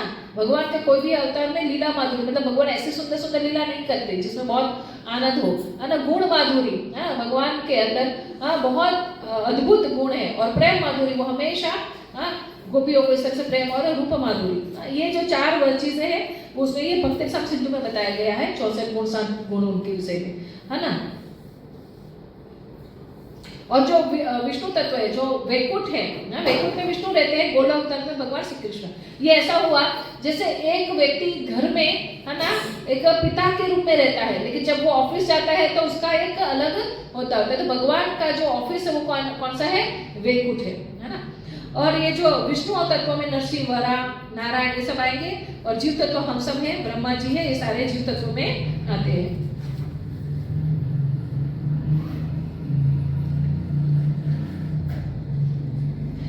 भगवत गीता, श्रीमद् भागवत में एक बहुत महान चीज बताई गई है, ये इस डिटेल्स में है। अब किसी को डाउट होगा अगर इस विषय में कि शिव जी और कृष्ण के उसमें कि नहीं हम तो शिव जी को महान मानते, तो मेरे से आप सभी देख सकते हैं, ऐसा नहीं है कि शिव जी महान नहीं है ना, वो देवादिदेव है, महान है, लेकिन वो किसको आराधना करते हैं, भगवान शिव की। और जो कृष्ण भक्त होते हैं, शिव भक्त होते हैं, ये जन्म में अगर कोई शिव भक्त है तो हो सकता है इसको इसी जन्म में भगवान कृष्ण की भक्ति मिलेगी, या नेक्स्ट जन्म में, है ना। आप लोग सब नरसिंह मेहता को जानते होंगे, गुजरात में, तो क्यों नहीं जानोगे नरसिंह मेहता को। नरसिंह मेहता सबसे पहले शिव भक्त थे, है ना।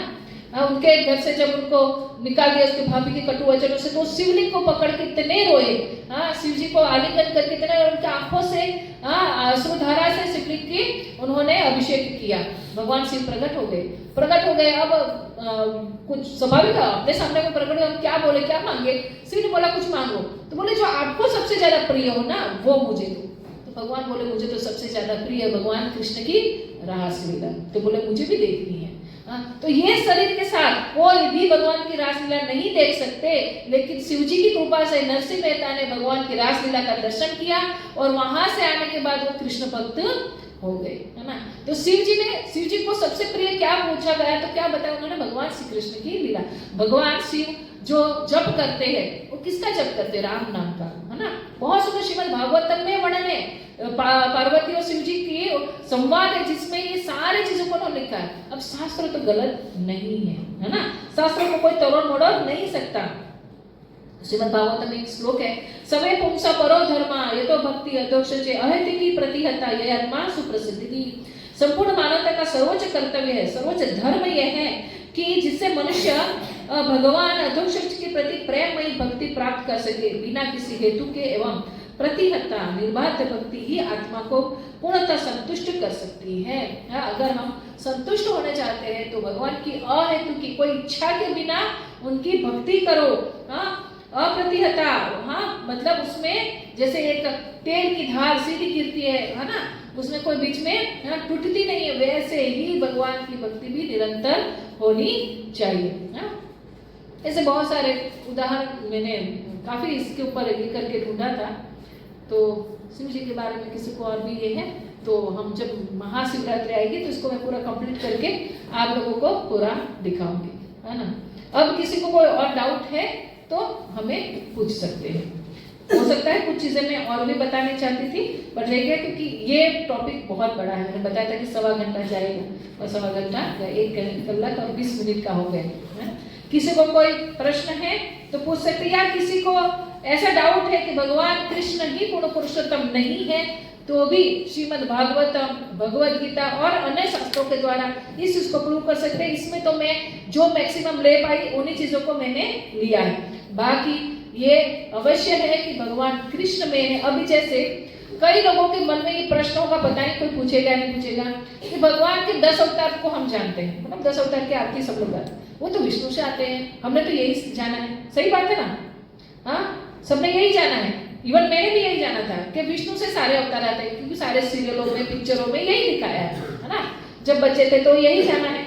तो क्या है, सारे अवतार विष्णु से आते, तो फिर कृष्ण भी विष्णु से आए थे? बहुत बड़ा प्रश्न है ना। तो फिर विष्णु बड़े हुए, पिता से बेटा आता है तो पिता बड़े हुए ना, बेटा थोड़ा बड़ा हुआ, है ना। इसके लिए बहुत सुंदर तरीके से ये जानना जरूरी है कि विष्णु भी एक नहीं है। विष्णु कितने हैं? 3 है ना। कौन कौन से हैं? कारणोदक्षाई, शिरोदक्षाई और गर्भोदक्षाई। कारणोदक्षाई विष्णु प्रथम विष्णु है ना, जो सारे ब्रह्मांडों को सृष्टि करते हैं, सारे ब्रह्मांडों का सृजन करते हैं। उनके श्वास निकलते ही सारे ब्रह्मांड निकलते, उनके रोम छिद्र से सारे ब्रह्मांड निकलते।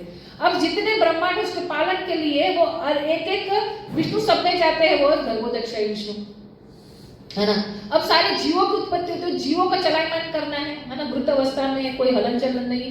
तो भगवान क्षीरोदक्षाई विष्णु के रूप में सबके हृदय में, है ना, परमात्मा के रूप में स्थापित होते, तब जाके सब संजीवित होता है। तो ये जो भगवान को जब आना है, जैसे नरेंद्र मोदी को यहाँ से अमेरिका जाना है तो वहां के पीएम से उसको क्या करनी पड़ती है? परमिशन लेनी पड़ती है, वो ऐसे ही नहीं चले जा सकते। वैसे ही जब भगवान कृष्ण को आना होता है तो ये ब्रह्मांड में आ रहे हैं तो किसको वो टच करते हैं? यहाँ के गर्भोदयशाई विष्णु के साथ। इसलिए हम लोग सिर्फ इतने तक जानते हैं, हमारे ब्रह्मांड तक, इसलिए हम ये विष्णु से ही सारे अवतार आ रहे हैं ऐसा सोचते हैं। और भगवान श्री कृष्ण भी हर बार वो खुद नहीं आते, है ना। बहुत रेयरली वो खुद आते हैं, वो अपना अंश भेज देते हैं, है ना। ये जो अभी ये जो साल चल रहा है ब्रह्मा जी का 51वां दिन, उसमें स्वयं चैतन्य महाप्रभु भी आते हैं और स्वयं भगवान श्री कृष्ण भी आते हैं। तो इस बार के द्वापर युग में भगवान पुरुषोत्तम गोलोक धाम से स्वयं अवतरित हुए। बाकी वो कई बार अपने अंश अवतार को ही भेज देते। ये ऐसा भी नहीं है कि गोलोक धाम से यहाँ तो वहां नहीं है। भगवान तो हर जगह सर्वत्र हो सकते, इसीलिए तो 16,108 रानी से विवाह किया तो भगवान सबके साथ एक साथ थे, 16,100 के साथ वो थे। ऐसा नहीं कि एक से आज शादी कल दूसरे से तीसरे से, ऐसा नहीं। ऐसा करने जाते तो कहाँ समय जाता है ना। इसलिए ये बहुत सुंदर ये विज्ञान है और ये श्रीमद् भागवत में बहुत सुंदर तरीके से वर्णित है और इसको जानना चाहिए। ये भक्ति कोई फालतू भाव नहीं है, भावुकता नहीं है ना। भक्ति वो एक साइंस है ना। इसीलिए श्रीमद् भागवतम पढ़ना चाहिए। भगवत गीता से आप भगवान श्री कृष्ण को भगवान के रूप में स्वीकार करोगे और अपने जीवन में आने वाले सारे जो समस्या है उसका समाधान कैसे निकलना है वो जान पाओगे। लेकिन श्रीमद् भागवतम से आपको ऊंचा ज्ञान और ऊंचा ज्ञान, कैसे ब्रह्मांड का सृजन कैसे हुआ, हम सबका सृजन कैसे, हम लोग जैसे अब मैं एक स्त्री शरीर ही क्यों हूँ, है ना। सारी चीजें हमारे अभी आगे भी आएगा, सारी चीजों को हम थोड़ा सा कवर करेंगे ही, है ना। सारी चीजें श्रीमद् भागवतम में है ना। श्रीमद् भागवतम पढ़नी चाहिए, सबको पढ़नी चाहिए। हमारे इस्कॉन की ओर से नित्य भागवत सेवा करके एक क्लास चलता है सुबह 6:30 से 7:30, 1 घंटे के लिए सिर्फ, है ना, 1 घंटे के लिए। उसमें भागवतम का एक श्लोक लिया जाता है। आप लोग उसको अटेंड कर सकते हो। अगर आप पढ़ नहीं पा रहे तो उसको अटेंड करिए, और जिसको अटेंड करना है वो मुझे, हमारे अगर मंदिर के कोई ग्रुप में है तो उसमें शेयर हुआ होगा, नहीं तो मुझे पर्सनल कांटेक्ट करिए, जिससे मैं आपको रजिस्ट्रेशन लिंक भेज देती हूँ, ग्रुप का लिंक भेज देती हूँ, जैसे आप ग्रुप में ज्वाइन होंगे। एवरीडे काम करते करते सुनिए, कोई दिक्कत नहीं। 6:30 से 7:30, 1 घंटा। लेकिन देखिए उसमें कितना, अभी तो जस्ट शुरुआत हुई है ना, दूसरे स्कंद तक पहुंचे पूरा, और तीसरे कैंटो तक सृष्टि का सर्जन बताया हुआ है। कैसे सर्ग होता है, मतलब भगवान कैसे सृष्टि करते हैं, फिर विसर्ग ब्रह्मा जी कैसे सृष्टि करते हैं ना। पूर्ण ज्ञान है, पूर्ण विज्ञान है ना। इसको भावुकता मत समझिए, सिर्फ भावुकता नहीं, भगवान की भक्ति भाव के साथ होनी चाहिए, लेकिन फिलोसॉफी नहीं होगी तो भाव कभी भी बदल सकता है ना। आज मैंने बताया नवरात्रि में माता जी के प्रति, श्रावण में शिव जी के प्रति ये बदलता है। क्यों? क्योंकि फिलोसॉफी नहीं पता है ना, उनके पीछे का सिद्धांत नहीं पता है, तभी मन बदलता है। हरे कृष्णा। आज थोड़ा आज का मैंने बताया कि आज के 2 टॉपिक को एक किया गया था, है ना, इसीलिए देवी देवता कौन, भगवान कौन है, देवी देवता और भगवान में अंतर, इसलिए आज का बड़ा था। आज पीपीटी में भी ज्यादा ये हुए, कल इतना नहीं है ना। हरे कृष्णा। सब लोग ऐसे ही बने रहिए। लास्ट दिन शुक्रवार के दिन जो टॉपिक है भगवत गीता का व्यवहारू उपयोग, वो थोड़ा सा महाराज लेंगे, हमारे भक्तिपद महाराज बहुत बड़े सन्यासी महाराज हैं, उनके दर्शन हेतु से ही जीवन, हाँ, और हमारे मेरे मेन शिक्षा गुरु है, मतलब मैं अगर भक्ति में आई तो उन्हीं की वजह से। मैंने सबसे पहला ऐसा ही 7 डेज कोर्स उनका अटेंड किया था, तब 7 दिन का होता था, मैंने बताया था ना, तो 7 दिन का होता था, उनका अटेंड किया था, वो भी मेरी बहन की जिद की वजह से, है ना। और पहली और उस दिन वो आज 2nd डे था, क्योंकि देवी देवता का चल रहा था, है ना, देवी देवता भगवान में, और मैं खुद शिव भक्त थी, तो मैं तो बहुत बहस की बात, मैंने क्लास खत्म होने के बाद उनके पास प्रश्न हुई और मैंने उनके साथ बहुत सारा प्रश्न किया कि ऐसा क्यों, तो उन्होंने इतने शांति से, इतने सारे अच्छे तरह से शास्त्रों से उन्होंने मुझे जवाब दिया।